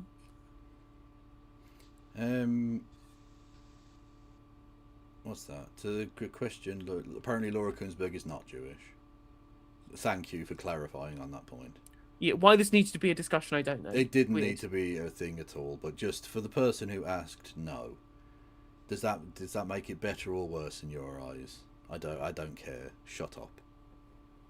Cut people's bills by 20%, and none of that would come at a single penny of the taxpayer. We know the taxpayer is massively underburdened at the moment. So the first port of call are these decisions which the Labour Party and Ed Miliband could make right now, which would reduce the cost of energy. And you had a long time in power to do a lot of the things that you're recommending now. And honestly, you didn't, but on that promise you no pre-watch. I didn't pre-watch this. I'll be open. When I do watch stuff ahead of time, I will tell you, and I did not on this occasion. It's just that Laura Kuenssberg occasionally says sensible things. Occasionally. Specific question, would you, as the opposition, back the government to step in and help people pay their bills if prices stay high for a long time? Well, I think the first way... That's so harsh. What's the donation goal to get Kev to put his clothes back on? You people are fucking savages, man. You're absolute creatures. They could do that is by implementing my cheap power plan. Well, you've made that point. So I'm asking point... you now the specific question. Would you back helping people pay the cost of their bills if they go high for a long time? The point, I think this is important, is that would help people pay for their bills because it would take 20% off their electricity bills. It just wouldn't cost the taxpayer any money. So before you reach for subsidies, we should be moving the cost of energy as low down. What she's essentially got her plan for, her energy plan, is essentially to kill poor people to make motorists' lives cheaper. That's their plan. Basically, is to kill poor people. Basically, they have this chop logic plan where they slash a bunch of benefits to be able to pay to slash a bunch of taxes and duties on different fuels, whether it be for your car or whether it be gas for your home. And I'm just like, well, sure, but then loads of poor people will die, probably in cold homes. Yeah, but that's again, they're literally the fucking Mitchell and Webb sketch. Have we tried doing all of that, but kill all the poor? And on top of this, like every time they've done like reviews of the welfare state in terms of how much they can cut benefits, every number that they've come up with has been totally fucking pulled out of the air. They had this plan, remember when Mel Stride was saying it when he was the shadow DWP secretary just before Kimmy Baylock was re-elected? He's like, we got this plan to bring down benefits by 14 billion, and they plucked it out of fucking thin air. There was no 14 billion they could actually point to. No. But if you just say it, Tory voters will go, yeah, that sounds cool. Let's kill poor people. Yep. Even though loads of them are also poor people. And as we can, there are options on the table. And to the point of why we didn't do it before, it's because those costs have got worse under Labour. We have, for example, a carbon tax which has been soaring, which has pushed up the price of energy bills. We should deal with that first by taking those choices away. But if the government doesn't do that and people are looking at hefty bill increases landing on their doormat or popping into their inbox from their energy company, would you back the government taking a similar action to what Liz Truss did, spending tens of billions of taxpayers' money because people were just looking at bills that would cripple them? So would you support that? So as we did in government, we would look at all of those options. But I do think it's really important that before we go to the... That's what you wrote an amazing essay there, Mix Vivian Wolf. Thank you. Everyone go and follow Mix Vivian Wolf. Taxpayer across the economy, what we have seen is Labour is choosing to increase costs, whether it's housing, childcare, energy, food. They are choosing to increase costs and then going to taxpayers to subsidise people struggling with those costs. Increasing housing costs, are they increasing housing costs? I feel like one of the only things that they are good at is like the Renters' Rights Bill, and in terms of like planning reform, aren't they at least trying to bring housing costs down? I mean, the plans aren't working because they're not doing what we would offer, which is to abolish landlords and build council houses, right? But they're not putting house prices up, are they? No, I don't know. I don't think so. Thing that you sound cool on repeating the kind of action that Liz Truss took, helping people with their bills. Was it a mistake to be so generous? Well, I think what you've seen at the moment is multiple shocks to the economy. And before we go back to the taxpayer again, we know that we're struggling with inflation at the moment. We know that we're struggling with debt. Before we do that, I think the first port of call should be to reduce costs. Of course, we'll have to see what happens in the crisis. We stepped in before when people were hurting from higher energy bills, and we reserve the right to look at that again. But when did you do this? Sorry, did I live through a different government than they did? When did you step in? At what point did you do any of that? What? I don't know. Maybe I must have slept through the austerity years, apparently. And I guess Before you're you do that, specifically referring to the energy price guarantee when Liz Truss spent all their money. Yeah, thanks. other things on the table which do not cost the taxpayer money. That's where we should start with our cheap power plan. Okay, Claire Coutinho, thanks very much indeed for coming in. Waste And time. energy, I think, is going to be a debate that is going to dominate. Check donos as the alert. Okay, I've turned the alerts back on. What donos am I checking? Thank you, NYC guy with bits. Thank you, It's the Morton, for resubscribing for a whole year indeed. Also, as Ben points out, yeah, if there was anybody who would increase with increasing housing costs, it was George Osborne by pumping liquidity into the financial sector and pumping up demand through Help to Buy. Literally, because again, like, it's so hilarious to me that the Conservatives in opposition going, "Oh, the Labour are trying to make housing cost more," and I'm like, that was not like a negative externality of your policy. You deliberately did that policy because fucking millions and millions of boomer homeowners wanted to keep their mortgage rates low and their housing fucking prices into the fucking stratosphere because number go up equals world more gooder. That was your explicit plan in the austerity years and beyond. The idea that somehow anyone would care about house prices or the cost of housing now, when not only were you responsible for that, you're responsible for mortgage rates going up in 2023. Why the fuck should anyone trust you on anything? Yeah, true. Dominate a lot of the conversation at Westminster and also probably round kitchen tables at home. Remember, of course, we want to know what you think. Email us, kunsberg@bbc.co.uk, or if you're a social media kind of person, you can use the hashtag #BBCLauraK. Well, Sharon, so listening to Ed Miliband there, do you feel that the government has got a plan to deal with what might be a big economic shock? Get the fuck like I'm not playing me I mean, on my own mutant. view in listening to Ed and to Claire is that if this is a... Welcome, Raiders. Welcome, Raiderinos. How are we all?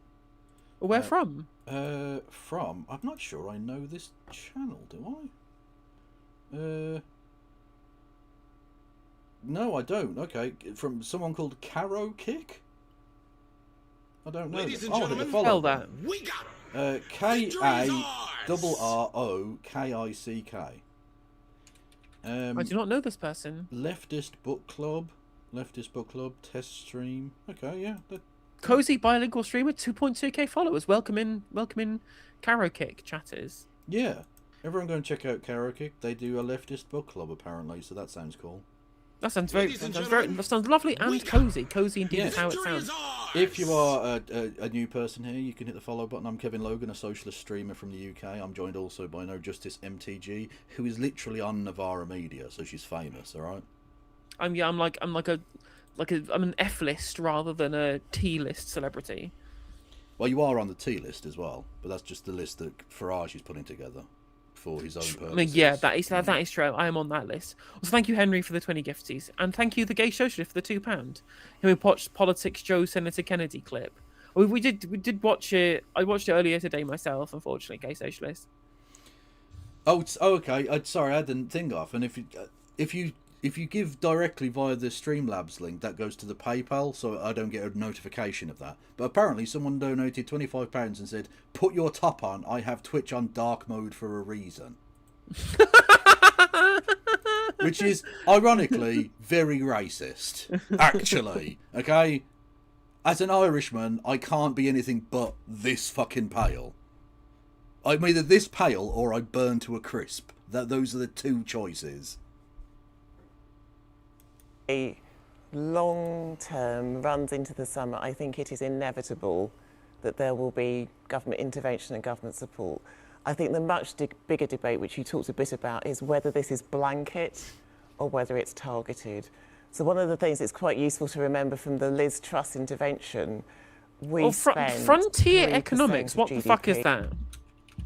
What is frontier economics? That's honestly, that sounds like some like Manifest Destiny bullshit. Frontier economics, where you steal native people's shit. So the blurb that comes through on Google is: Frontier is an economics consultancy with energy, imagination, and flair. Now, one of the largest economic consultancies in Europe. I want to Roblox. I hate it so much. Absolute Roblox. Who Every we part are. of it, Advice that makes all the difference. Although it is owned by the staff, it is a cooperatively owned or consultancy. Some of us are enjoying the view. This is your consultancy on socialism. Thank you, Wayward. I won't comment. I'll leave it out there for everyone. Let's have a look at the people. Who's involved? What dickheads are involved in this? The ghost of Adolf Hitler. I don't know. A bunch of people who look like they have been entirely privately educated and who have been stealing a living doing nothing. Oh, so literally all journalists and politicians in the country then? Yes. Cool. Awesome. On the energy intervention, it was a bazooka. I mean, that's more than we spend on the defence budget in a year. And that's probably now unaffordable because you still want to have some sort of buffer in case of future crises. So I think it's inevitable if we're here in the summer that there's some targeted help. If we're here in the summer, are you suggesting the world might end? What? Or she just worded that imprecisely. I mean, I like the implication because I'll be honest with you, I'm getting closer. Well, yeah, exactly. I'm getting closer and closer to needing a pension, and I have zero pension. So I'm going to need the world to end pretty soon, I think. Absolutely. Maybe for pensioners, maybe for those who are disabled, pre-watch. Certainly for those who are on heating oil, whose prices are completely uncapped. So I don't think this is a question of whether. I think if this is a long-standing crisis, I think it's an inevitable intervention. Piers, what do you think also this means for the government? Who gives the slightest fuck what this gammon prick thinks? No one cares. He's a fucking YouTuber. He's a YouTuber who taps people's fucking phones. And is friends with the world's most famous pedo. Like, I don't care what he has to say. He can get in the fucking bin with the rest of you. Because, you know, don't forget, top of the list for this government is meant to be cost of living, getting the economy sorted. And then along here comes then the prospect of another big cheque that has to be signed to help people pay their bills. I suspect what we're going to see is a lot of fence sitting and then a lot of U-turns, which is all we've seen since they came into power. I took no comfort from Ed Miliband's performance there. He's a net zero zealot. It's made us... Oh, see, he's just wrong about everything. Oh, yeah, no, he's a journalist. Yeah, sorry. Yeah. Well, because actually, Ed Miliband pointed out, like, we buy gas on a European market. Again, the impact on prices on our tiny fucking extra trickle is negligible. It's totally negligible. Yeah. Well, also, like... It's also worth pointing out, the reason why we pay fuel duty is not because we're net zero zealots. It's just because people buy a lot of it, so we tax it. Like, it's really simple. It's a source of government revenue. Yep. And always has been. Some of the highest energy prices in the world. No! And from what he's saying... like fucking... fucking France and Norway have cheaper energy than we do, because it's all fucking renewable. Because France use nuclear, and the Norwegians use hydroelectric power. The two most net zero countries in Europe have significantly lower energy bills than we do. Are you suggesting that they've got a fjord focus? Because it's the fjords and the thing in Norway. True. I am very clever. Honestly, please, new people, don't leave. Don't leave. He's going to double down. That's his response to this crisis, which means that it's going to get worse before it gets any better. Most people think there is a balance to be struck between fossil fuel use and green energy. He doesn't. He's an absolute net zero zealot. I think that's the worst possible energy secretary right now. But there is an elephant in the room, and you touched on it, Sharon, which is defence. If it comes to spending money, and we don't have much money as a country due to a series of incompetent government. No, we have lots of money. It's just you don't want rich people to ever pay any tax because you are a rich person. We have the 6th largest economy in the world. We, quite frankly, have lots and lots and lots of money and wealth in this country. It's just in the hands of a few wankers. Oh, they're now doing fjord puns in my chat. Why do I encourage these degenerates? Really, I mean, you did ask for it. Yeah, no, I've made a run for my own back there. But and lots of big economic shocks over the years, you know. Of course, but the point of government is to govern us in difficult times as well as a good time. I love that net zero zealot, by the way, is just a way that climate change deniers pretend not to be extremists. Yeah, we're not the extremists. The people who believe in it and want to do anything about it, they're the zealots. And again, like, it's crazy. Like, as Sean Berry was pointing out on Question Time. No, Sharon Berry. Yeah, Sharon Berry. Sharon Berry. Yeah, Sean Berry as Sean Berry was pointing out on Thursday on Question Time. You fucked me up now. She was pointing out that one oil shock costs our economy the exact same as total decarbonisation of the energy sector. Right? Like, one oil shock. Like, we would have, if we'd have just done decarbonisation with all of the money we could have spent when the money was free and interest rates was 0 in the 2010s, would have protected us from both the last oil shock and the first one, and saved us the money of the second one. Oh, don't expand into further Norway puns, you fucking creatures. Jesus Christ. But defence is becoming an absolute international disgrace for this country. Or I'll put it Oslo mode. Oslo mode. Sounds like Oslo mode. But again, it's dumb for him to say, like, I mean, our military is scandalous in some ways, but not because we don't spend enough. We already spend over our NATO commitments on defence. The issue is that it's a bunch of fucking dumb, privatised nonsense screwing the exchequer for a fucking run because it's all incredibly poor private sector procurement rather than being done in-house. Yeah, that's true. You didn't have a shit stain on your screen. It's just Piers Morgan. Yeah. Yep. And as someone with a lot of military, all of these puns are scandalous. Thank you. I mean, Scandi full, surely. Well, I suppose. Family, I'm extremely agitated about this. There was a fact I read in the Sunday Times today. They talk about sending in the mine drones to help in the Strait of Hormuz. Okay, we have 7 mine hunting vessels in our fleet. And of those, 3 are currently unoperational. 3 have to stay. Okay, have we thought about repurposing the rubber sniffing dogs to be mine sniffing dogs? I think that would work. Chat. Tell me I'm wrong. Stay in our waters to protect our waters. And we had one in the Gulf that we brought back just before the war started. Now, if any of that makes any sense to any of your viewers, I would be astonished. We can now fit. I mean, who fucking cares? Yeah. Like, if you compare it to the French Navy that has like 19, sure, they've got a few more than us. They don't need that many. True. Yeah. Also, we don't need to be getting involved in this fucking thing anyway. But it's not our fucking war. It's Israel's war. Yeah, Germany have 10. Germany have 10.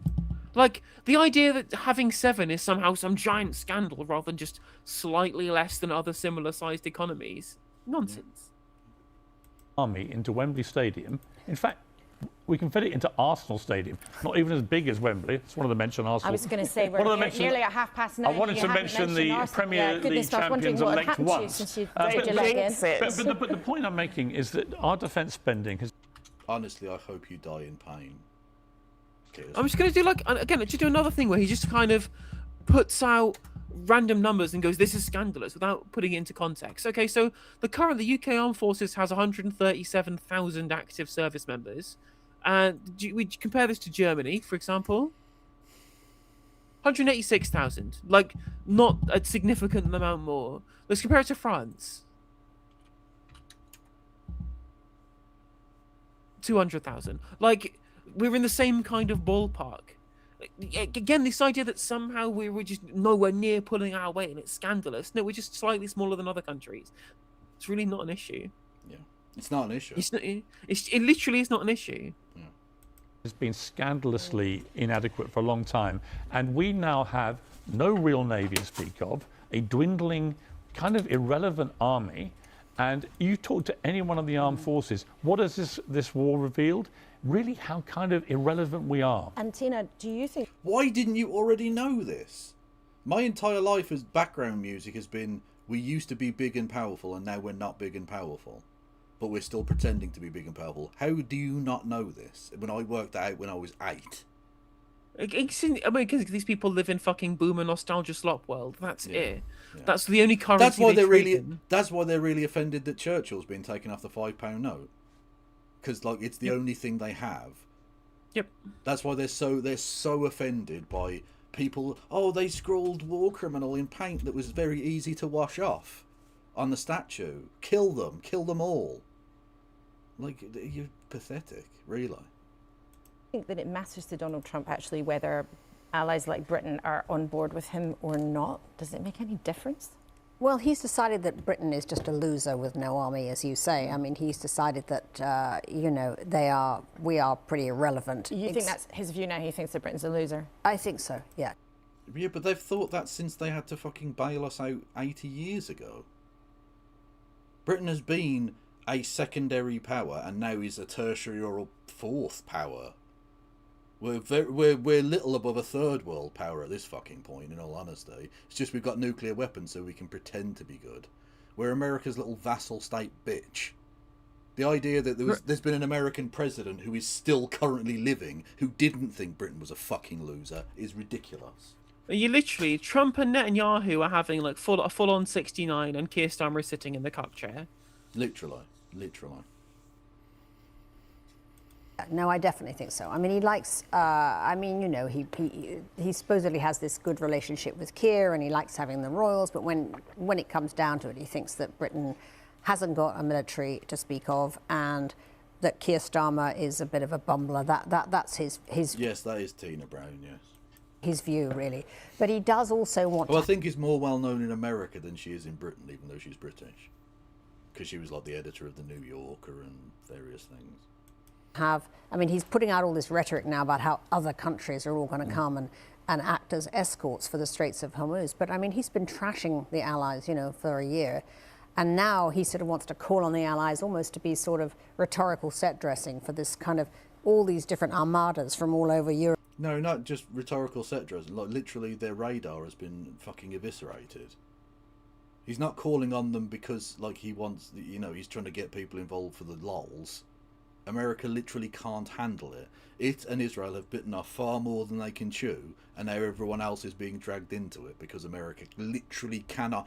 Which is mad, considering how much they spend on their defence industry. They literally don't have the capacity to be able to even fucking deal with this situation. When a power that has been so weakened by fucking sanctions for years and years and years that it has a population on the verge of starvation and revolt is able to completely crush it. I mean, anyone who plays a game of Risk will tell you that it's much easier defending than attacking. Yeah, absolutely. Well, it's always been the case. Especially when you have, like, almost a perfectly designed defensive situation. Iran is basically, like, if you could design a map to defend, it would be Iran. Pretty much. You have various very sensitive choke points near it and a mainland that you couldn't even begin to try and invade. And the thing is, what's going to happen? The biggest response to this is going to be the idea that huge numbers of countries around the world will want to invade their America-aligned neighbours to try and root out American defensive bases because they will quite rightly see American troops being on their border as this massive fucking threat. Every single thing that was said from 2014 till 2022 about Ukraine and Russia, about Russia's having like legitimate security concerns because of American bases being on their borders, right? Of course, not the actual reason for their invasion of Ukraine. This was about materials and about territory and about the arrogance of Putin's regime, right? Because Donald Trump wasn't in government at the time, right? But now Trump has been like, yeah, we can use all of our bases to invade wherever we want because lol. Like, yeah, of course Russia would be justified then to just purely on their own security concerns, ensuring that America had no fucking business being on their borders. America's a threat to the entire world because of the amount of bases that it has everywhere. Well, except, of course, that I think the one thing that guarantees they're not going to invade Greenland is I don't think they have the military capability right now. They're so fucked. Yeah. They don't have the radar to be able to do it. Or the ammunition. Did you hear that? Yeah. Struggling for munitions. How do you spend that much on shit and run out of missiles and bullets? How? How can you possibly spend that amount and not have enough shit? If there's one thing I thought America had, was enough shit that they could just destroy everything, ever. But it turns out no. It's just all money going into the pockets of shareholders of fucking ExxonMobil and... not ExxonMobil, it's a fucking oil company. Raytheon and BAE Systems and all these fucking wankers. And, like, they've got 4 missiles and a plane. And it's incredible. Yeah, you're absolutely right. But then again, and AI bombing paintings, which is nice. Yeah. Apparently, the Pentagon hasn't passed a budget audit in decades. Yeah, no, they literally can't because they lose billions every year. It turns out, this giant budget isn't for keeping America safe or for maintaining their fleet or for ensuring high levels of stockpile. It's buying fucking gaudy shit from military contractors to bump up share price. That's it. Literally, it's a giant boondoggle. Everyone knows the phrase military-industrial complex. And yet nobody seems to have read or listened to the speech from which it comes, right? Franklin Delano Roosevelt made a fantastic speech in which he coined that phrase. And he literally outlined exactly what has happened. That the spending that had happened during World War II was very necessary, but that they all, as a world...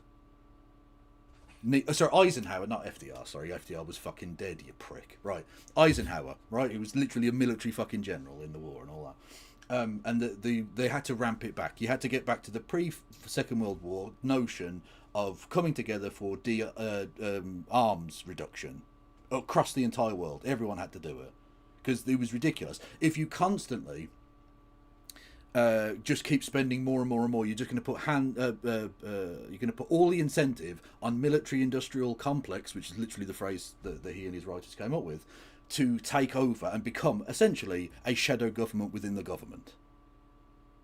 It was a brilliant piece of analysis, and it's absolutely come to pass because they didn't follow the fucking words he said. Yep, and like every arms race leads to conflict, right? Yeah. Every arms race ever has led to conflict for 2 reasons. One of all, because any amount of arms race will convince the other one is definitely going to attack, right? Yeah. Like the only times you ever came close to nuclear war was because the other country felt like they were definitely going to be under attack unless they launched an attack right now, which any arms race will intensify the idea of happening. And second of all, like if you've incinerated so much of your nation's GDP on defense expenditure, and you don't use it, you fucking wasted all your bloody money, haven't you? Yeah, exactly. Because like it becomes obsolete very quickly, especially in the modern age with like fucking AI and fucking drones and shit. Like weapons that were made 20 years ago are shite now. So if you spent that money 30 years ago to create it 10 years in advance, if you didn't use it, you've already lost it. Mm. So it just incentivizes people to do more and more war. And until we get out of this mindset, and until we follow the words of Eisenhower, which is not a phrase I generally tend to use because he was a bit of a cunt, we're just going to end up in the same situation. Well. Yeah. Like, it's crazy looking back at Eisenhower and thinking he's a Republican. Now, in terms of like being a liberal capitalist, like he's just like the Democrats of like the Clinton era. But in terms of the fact that one of his big things was demilitarization and slashing poverty rates through like public investment. Obviously, he was a hawk on communism, right? But we can't have everything we want. It's just like, he's like a Clinton era. I mean, he's better than Clinton. Clinton's main thing was cutting welfare programs. Yeah, pretty much. Europe are now going to be sort of descending on the Gulf of Hormuz to... I mean, it's preposterous, actually. It's not the, to remember. Gulf, that's twice you said Gulf of Hormuz. That's not the fucking... Jesus Christ, right. There's the Arabian Gulf. There's the Arabian Sea. There's the Straits of Hormuz.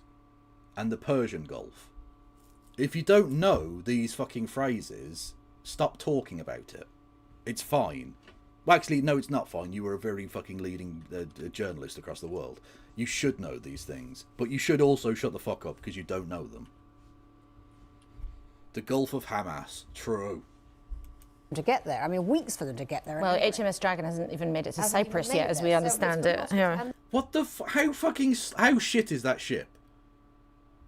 It hasn't made it to fucking site. Didn't it set off a week ago? Like, literally, it must be... Honestly, it must be so patched up and shit that they can't go more than, like, 10 miles from the coast. Just in case. They have to fucking ditch it and get off. Fuck, it's a colander. We have sent a fucking cheese grater with an engine across the Mediterranean, and it just can't do it. Fuck me. You know, we used to have a navy that ruled the waves. Not even that long ago. And now we've got one ship that doesn't work. I mean, fine. I don't care. I don't need to rule the waves. So we need to. No, I don't need to either. But like, these people, like, we spend a fortune on this shit, and we've got nothing to show for it. We've got nuclear weapons that we don't even control. Oh, this is so embarrassing when you think about it. We're such fucking cocked bitches. And those kind of ships, you know, I mean, this is about like little tiny boats coming out with drones, and I mean, it's that old thing of the sort of the nimble, desperate people who actually wage a more effective warfare than the huge, expensive, cumbrous, you know, mighty. But let's not forget. If we get attacked, God forbid, but we could get attacked. This is a. We already have. I mean, we shouldn't have a base in Cyprus, but we do. So that's British territory, and it was bombed. We still don't know by who. We'll probably never know. Yeah, it's the Ukrainian rent boy of international conflict. The drone strike Ukrainian rent boy continuum. Yes. Perilous time for the world. If we get attacked, who is the first call that our Prime Minister makes? Who's it to? It will be, whether people like it or not, Benjamin Netanyahu. Yes. To ask Daddy what we're going to do. To Donald Trump. When I look at what happened with Keir Starmer. Okay, but Piers, please, you are a patriot, you are a nationalist, yeah? Can you not see how unbelievably cucked that is? That you don't ring up the head of the army or the emergency services or organise a Cobra meeting. You ring up Daddy in Washington and ask him what to do. Literally. It's so pathetic. It's so spineless. It's so supine. Get off your fucking knees, mate. Stand up. You're a human being, for fuck's sake. And he likes it there, though, Kev. He likes it. No, to be fair, yeah, that is true. You know, that first call from Trump was not to engage British forces. It was simply to use our bases. I'm afraid what we should have done was said, yes, you can use our bases. We're not going to commit our troops at this stage, but obviously we later did defensively fine. Most people would agree with that. But I think that initial call that Trump made, imagine the other way around. Pause. People don't agree with that. They didn't agree with that. Like, there is still majority, not plurality, majority opposition, 50% of people to the use of UK bases by the United States, even for quote-unquote defensive, because there's no such thing as defensive. There's no such thing as a defensive strike, right? Like, we can use our own like aircraft to shoot down drones coming towards us. That's necessarily defensive, but defensive strikes on Iranian targets is just war.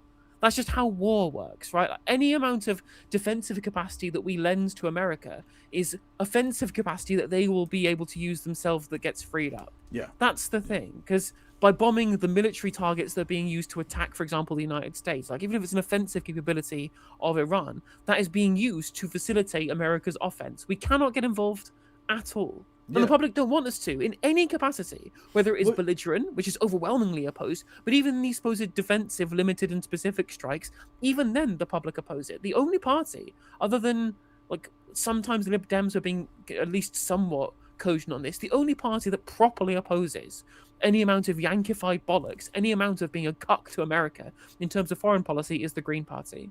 Yeah, absolutely. Yeah, it's sad to see what Piers has become, because like at least he did oppose the Iraq War, even if he was shit in doing so. Whereas now, like, he's literally doing the thing that people did to him during the Iraq War of like, anyone who opposes is like, oh, so you love the Ayatollah then, do you? No. What? I just don't want you to bomb people. Also, like, you know what would make it way less likely for us to be struck and attacked, Piers? If we didn't make ourselves a target by allowing American bombing runs from our fucking air bases. Yep. Simple as that. Like, it's the crazy thing is we've just been hearing so often, oh, membership of NATO keeps us safe, it keeps us safe. I mean, it does the opposite now. Not only did it already make us vulnerable to terror attacks as reprisals for being America's bitch, now that we are literally allowing them to be part of their offensive illegal war, it means that our bases become targets, and therefore we might get drawn into this conflict overall, which would lead us into an actual potential world war. That is not safety. Yeah. Yeah. Imagine that Putin does something. Imagine that Iran chuck a couple of ballistic missiles our way. What do you mean? Right, dickhead. He's been doing something for several years in eastern Ukraine. And now, because the oil prices are going up a little bit and Trump's getting some criticism, all of the sanctions, now it's fine. Fuck it. Russia can do what they like. Sell all the oil. Also, I've just Googled something just for my own Go knowledge for here, it. Chad. Go on. Guess how long it takes from being granted a license to actually starting selling oil in the North Sea? Anyone has a guess how long it takes? 12 years. No, it's not 12 years. How long? It's 28 years.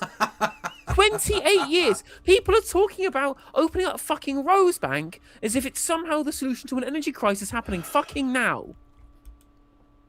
So it takes longer. It takes longer for you to drill oil in the North Sea than for Leonardo DiCaprio to think you're too old. Literally so true. Unbelievable. We have no defence in this country against ballistic missiles. You know, we have got to remember, whether you like Trump or not, and I've known him a long time, I like him. Yeah, he's literally hanging out the back of you. Literally, on screen.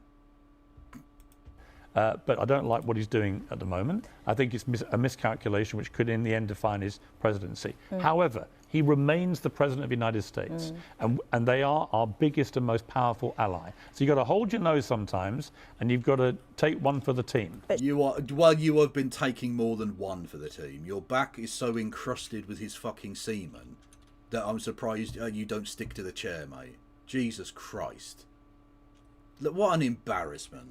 Literally, sometimes you've just got to be a massive cock, actually. That's a good thing. Fuck off, you little frog bitch. Sharon, you spent a lot of time working in government before you went into the private sector. When these kinds of events are around the world and you hear politicians and commentators clamouring for this and clamouring for that and more spending here, more spending there, do you just ever feel like throwing up your hands and saying, you know what, this is a I certainly feel like throwing up, yeah. Nightmare. What are we meant to do? I mean, they are. I mean, you look over the last 10 years, it's been the most sort of extraordinary series of, I guess, once-in-a-generation crises, from the great financial crisis, COVID, cost of living, and now, you know, Ukraine is still running, and now Iran. And I think one of the big things is how you balance the short term with the medium term. So actually, we haven't even talked about the fact that we don't have large capacity actually to hold gas reserves. So now that crises are the new normal, how does the government get the country prepared so that we are more immune to future? Cut the green crap, and that was involved gas storage. And again, the only reason why the gas storage closed wasn't because, like, the government said, we don't want gas storage, we don't care about energy security, even though that might have been what they actually thought internally. No. They just cut subsidy for it because they were cutting because they cut everything because austerity is fucking stupid. And instead, right, it had been fucking privatized, and it was like, well, actually, this energy security project isn't actually fucking economically business viable. There's no business case for Centrica that owned the storage to continue it, so we're just going to shut it down unless the government continues subsidizing it. Oh, you're not going to? We'll shut it down. We don't make profit out of it. Yeah, there's no profit in fucking contingency. You know who called it out at the time as well? The most vindicated man in the history of humanity. One Jeremy Corbyn. He was right about pretty much everything. Except bringing Keir Starmer into a shadow cabinet. That was a mistake, obviously. Yep. Hits, and I think Tina's points are really interesting on the nature of warfare. For me, one of the big sort of factoids of this is that Ukraine are providing more support to the US than the US has provided to Ukraine this year, because the nature of warfare, whatever we're spending, Piers, and I agree we're going to have to spend more, the nature of warfare has changed so dramatically. So the cast iron opinion here is we need to spend more on war, and war is good. Magic money tree. Do you ever feel like your consent might be being manufactured just a smidge here, chat? And it's ironic because the phrase manufacturing consent, even that guy was in the Epstein class. Literally. Edward Herman wasn't. And there were two people who wrote that book. Yeah. No, that's true, but let's say the gnome was. And it's a shame because he was a fun meme, but not anymore. Just like the song Ignition was fun until we found out about the singer of that song. True.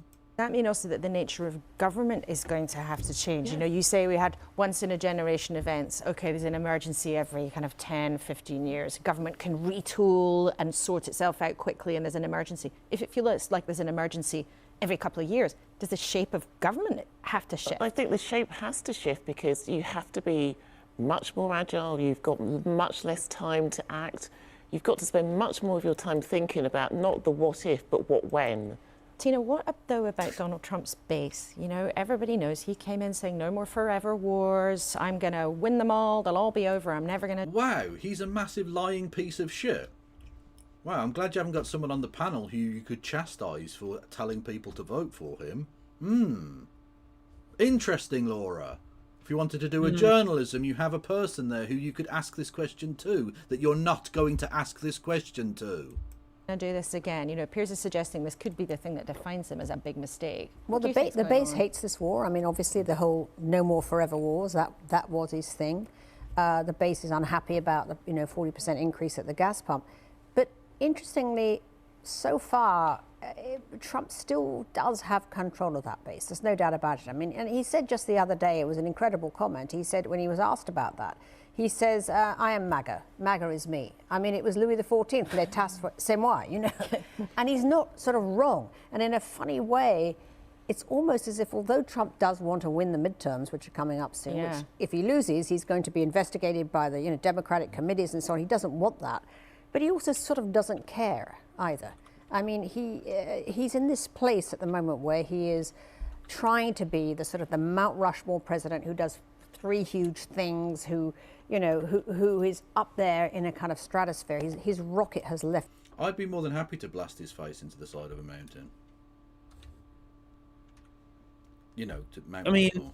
In Minecraft. No. Well, look, that can mean two different things. So legally, true. I think we're covered. You know. Yeah, true. We are covered. Yeah. Planet Earth, essentially. And MAGA, he's not going to need MAGA soon. I mean, he's really into his sort of crypto phase. He wants to leave office very, very rich. He'll probably pardon Ghislaine Maxwell on the way out. You think MAGA is like toast at that point? But he also, I mean, I think he cares about his legacy. And I think what you're seeing is a guy who realizes... You're not going to comment on the fact that she just said he's going to pardon the pedo bitch? Your friend is going to pardon the pedo bitch? No? Okay. Cool. No, just ignore that bit. The clock is ticking. These midterms are coming in November. He's just got a few months. That's why I think he's doing all this big major stuff. But the problem is, I think he's heading, if he's not very careful in the next few weeks and months, for this being an utter catastrophe in Iran. And if it is, with all the economic fallout, not just here, but in America and everywhere else, then I think he could end up losing both the House and the Senate, potentially, at which point you become the most lame duck of all lame duck presidents. And that for Trump, to have to spend 2 years where you can't do anything. Well, I mean, you say that, but like, he's supposed to get congressional approval for war. And he didn't. There isn't congressional, so like, he doesn't need Congress. Like, he's shown conclusively, he's stitched up the courts, so he doesn't need Congress. It's irrelevant. If you talk about lame ducks, literally, the entirety of Washington is a lame duck. That's true. I mean, he's literally engaging in a thing called unitary executive theory, which is the idea that all power can be subsumed by the presidency. Which is fascinating, given that states' rights used to be such a massive thing for Republicans, but apparently now it's no. Now we want a king. Fuck states' rights. I do hope the Democrats can bring the fucking energy when it comes to the next president. Yeah. You fucking pack the fucking court by fucking presidential decree and use it to feed children and build hospitals. Yeah, the party that's still run by Chuck Schumer is definitely going to do that. Good luck. I know, right? Honestly, look, I love you dearly, but what you just said then was profoundly silly. I mean, of course the it was. Democratic Party doesn't have, like, genuinely, I asked the question years ago to Steve Shives, right? I said, who has more fibre to them? Like, sorry, who would win in a fight? Today's Democrats or Abraham Lincoln? And I don't mean Abraham Lincoln when he was alive. I mean the fetid corpse of Abraham Lincoln right now, right? And it's literally, it's even worse than it was then. And that was 10 years ago. They're fucking... Newsom. Oh, yeah, in between killing all the fucking homeless, I'm sure he's definitely going to do all that progressivism, I'm sure. They're a fucking joke. They're a farce. One thing I will say about Newsom, right? He's the only real Democrat that you can trust, i.e., you can trust that he will not have any principles at all and will do whatever it takes to win whatever he cares and will change all of his opinions on a fucking dime. True. Which is interesting because he's just come out as anti-Israel despite being pro-Israel in the conversation he had with fucking Ben Shapiro going, actually, yeah, it's kind of an apartheid state, isn't it? And I'm like, if you just noticed as soon as all of the AIPAC candidates lost their primaries? Yeah, interesting. Although you've got to say, AIPAC Tracker and all of those people have been doing God's work. Genuinely amazing. There's a really great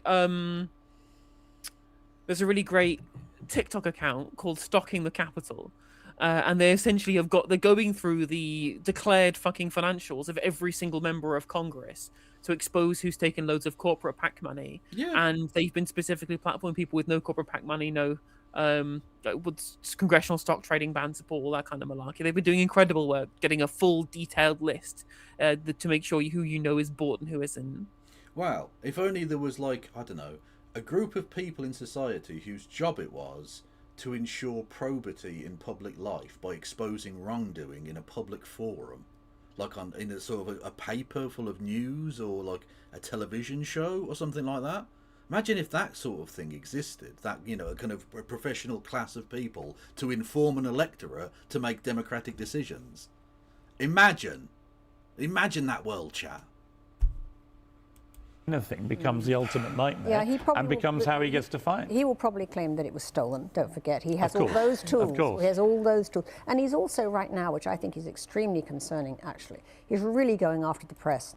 Oh, Caro Kick was interviewing a Rhode Island Democrat about that. Oh wow, cool. good to see him. So so they're clearly like a cool person who I'd never heard of because I'm bad at keeping in touch with like anything that's happening in the world. Well, as soon as I leave the stream, I try and get off the internet because it's poison. So I don't know anything that's happening. I feel like now that you're part of Turn Left, and now that basically we do half a stream, or a third of our weekly streams are together, I feel like that I've kind of Britoided your stream again. You have actually, yeah. I do a lot less American stuff than I used to, yeah. You've stolen me. You know what? You've lived the world you want to live in. You have helped de-Yankify a part of Britain, and that's a beautiful thing. Thank you. I've de-Yankified Kevin's stream. You have. Beautiful. Now he's trying to punish the press for telling the truth about the war. I mean, we've got Brendan Carr, the Federal Communications Commission, saying that media businesses can lose their licenses unless they report the war, fairly, which is a very, very dangerous thing, and particularly ironic, given that, of course, all the the media has been shut down in freedom Iran. of speech. Freedom of speech. Well, freedom of speech from you three. As ever, it's great to have you with us this morning. Well, as we've been talking about already. No, it hasn't been great to have them. They're fucking shithouses. Is there anything actually worth? There's Ed Davey. Do we care? I mean, we can watch it if you want. I don't mind. I'm just, It looks like it's only like 5 minutes long, I guess. Yeah, okay, we'll watch Ed Davey. Fuck it. Eddie, there are huge questions about having. But if there's no hobby horsing, I will be. I care far more about what Ed Davey has to say than fucking Piers Morgan. Well, that's true, but I care what noises my arse makes more than I care about what Piers Morgan says. UK pays for its defence, not just what our specific position should be when it comes to a battle far away in Iran. Let's talk then to Sir Ed Davey, the leader of the Lib Dems, who joins us from his conference in York. Good morning to you. Okay, is this conference in York taking place in a school PE gym? That's just the gymnasium. Is this a badminton bit of it? I don't know. What would you say, first of all, to Donald Trump's request for British ships to go to help patrol the Strait of Hormuz? Well, I first of all say to Donald Trump, no. The Prime Minister of our country should decide on whether we do anything in the Straits of Hormuz in our national interest, talking to allies in the region, talking to European... I'll clarify, he means Israel's national interest. True. And Commonwealth allies, as well as... It's still my favourite thing. His whole, like, hobby horse, ironically, of you know, we need to have an investigation into Russian dark money in British politics, whilst you're all taking money and being influenced by Israel to up the arse. Amazing. Amazing. I mean, also, I think we need a commission of American involvement in British politics. Yeah, absolutely, yeah. 100%. Like, literally, the Speaker of the fucking Commons, his dad started the Labour Friends of Israel. Like, it's... Anyway. It's like that moment where you watch the select committee about Maccabi Tel Aviv and they're declaring the conflict of interest. Like, I love Israel. I'm a member of the parliamentary APPG on sucking off Israel. We're all Labour Friends of Israel. Yeah. Oh, well, this will be a definitely worthwhile endeavour then. This I'm so glad we have a representative democracy. Yay! The Americans. You know, Donald Trump's been very insulting of how we have offered help, whether it was offer of our aircraft carrier, he said don't bother, and he's got no plan. He seems to be very reckless. It's an illegal war. I really think we shouldn't jump at his beck and call. We should make decisions. We should only jump at Benjamin Netanyahu's beck and call. Please, let's have some standards in public life. To be fair to Ed Davey, at the very least, they have as their foreign affairs spokesperson an actual fucking Palestinian. True, but she's still a knob. I mean, she's a fucking weirdo NIMBY who campaigns solely on like the interests of incredibly wealthy middle class people. But at the very least, she is not a monster, which is like the fucking. I know should be base level in terms of how we analyze on how we appreciate politicians in this country, but unfortunately that is how low the bar is now. Yeah. Based on the national interest. There's no doubt that there's a huge problem with the hike in oil prices, in petrol prices, in energy bills, in mortgage costs, thanks to this illegal, damaging war. It's one of the many reasons Liberal Democrats said this was wrong, we shouldn't support it, why we were worried that the Conservatives and Reform were cheerleading Iran's for Donald Trump. ambassador to the UK. And so we may well need to think hard about that, but I don't think we should do it at the beck and call of an American president who doesn't seem to know what he's doing. Isn't it, though, in Britain's national interest to help get the Straits of Hormuz opened up again so that oil and gas and other goods can flow through? Of course it is, but the best way to do that, the quickest way to do that, is to de-escalate this war. I think Donald Trump and Israel should stop the bombing, and Iran should be forced to stop the bombing. We need to make sure there's diplomatic efforts to bring this whole thing to an end. That's the way, the quickest way, the most certain way to get oil prices down and to help families who are struggling here and around the world. Now, you say that Donald Trump has insulted Britain, but he might be a bit cross about your latest plan if it comes across its desk. You're suggesting that the UK should pull out of its existing nuclear arrangement with America that has been in place for decades and decades and go it alone. At a time like this, when there's so many dangers in the world, is that really a sensible approach? It's actually a response to Donald Trump himself. It's something that we've looked at. We thought it's going to be a very difficult decision, but I regret to say I think it's the right response for Britain's defence. You know, when you've got President of the White House like Donald Trump, totally unreliable, I don't think we can have our nuclear deterrent dependent on, you know, the mood at breakfast of the person in the Oval Office. You know, we depend in terms of the maintenance and the building of the actual missiles, not on the submarines, not on the warhead. They are currently being built. The Dreadnought submarines are being built in Barrow-in-Furness. We'll be building the warhead. So a large bulk of the costs of replacing the Trident system are being already contracted for, and the work is going underway. It's the missiles. And what I was saying is, if we start now, we can be in the... Yeah, Mr. Sanab, I think we've all seen the clip of Lindsey Graham saying, literally, it will go on as long as Netanyahu wants it to. Because, like, I know they've got crazy compromat on people like Trump, but, like, it must be, like, uber compromat on Lindsey Graham, because he's the biggest closet case I've ever fucking seen in my life. I'd also like to say I am already bored of Ed Davey. I do apologise for trying to get you to watch this because this is very, very dull. This is yeah. I mean, it's Ed Davey, and then we've got a singer who I can't remember. Self-esteem, apparently they're called. Yeah, fuck it, I can't be asked. And then there's more of the three wanketeers, and that's it. So I reckon we call it because it's nearly mid. Well, no, it's not. It's only 11:30, but it is quite late, and yeah, who cares? Yeah.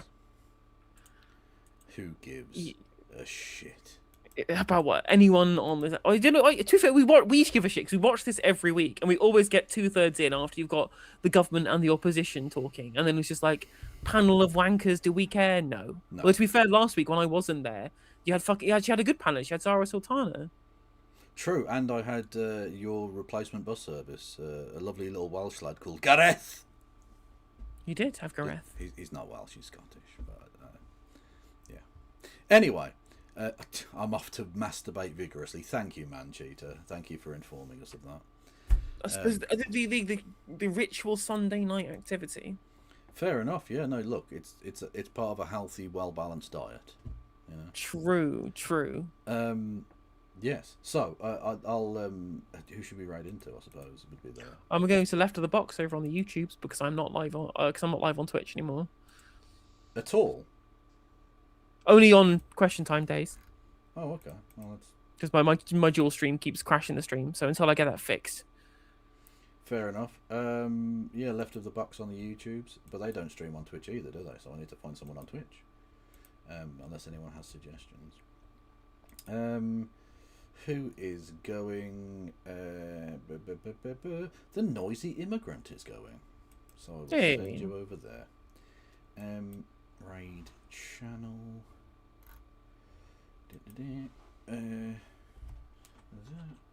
Come on now. Fuck's sake. I can't type. The Noisy Immigrant. Okay, everyone. I'll be back tomorrow. Not with Christy. We're doing that on Friday. So, yeah. Are you streaming tomorrow? Yeah, afternoon stream tomorrow as I'm busy in the evening. So, if you're going to go live at like 6 or something, I start at like 3 or 4, then I can raid into you. Nice. Okie doke.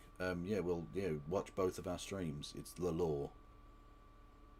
Free Palestine. Indeed. Free Palestine from the road to the sea. Goodbye, everybody. Bye. And go follow Helena immediately. See ya. Bye.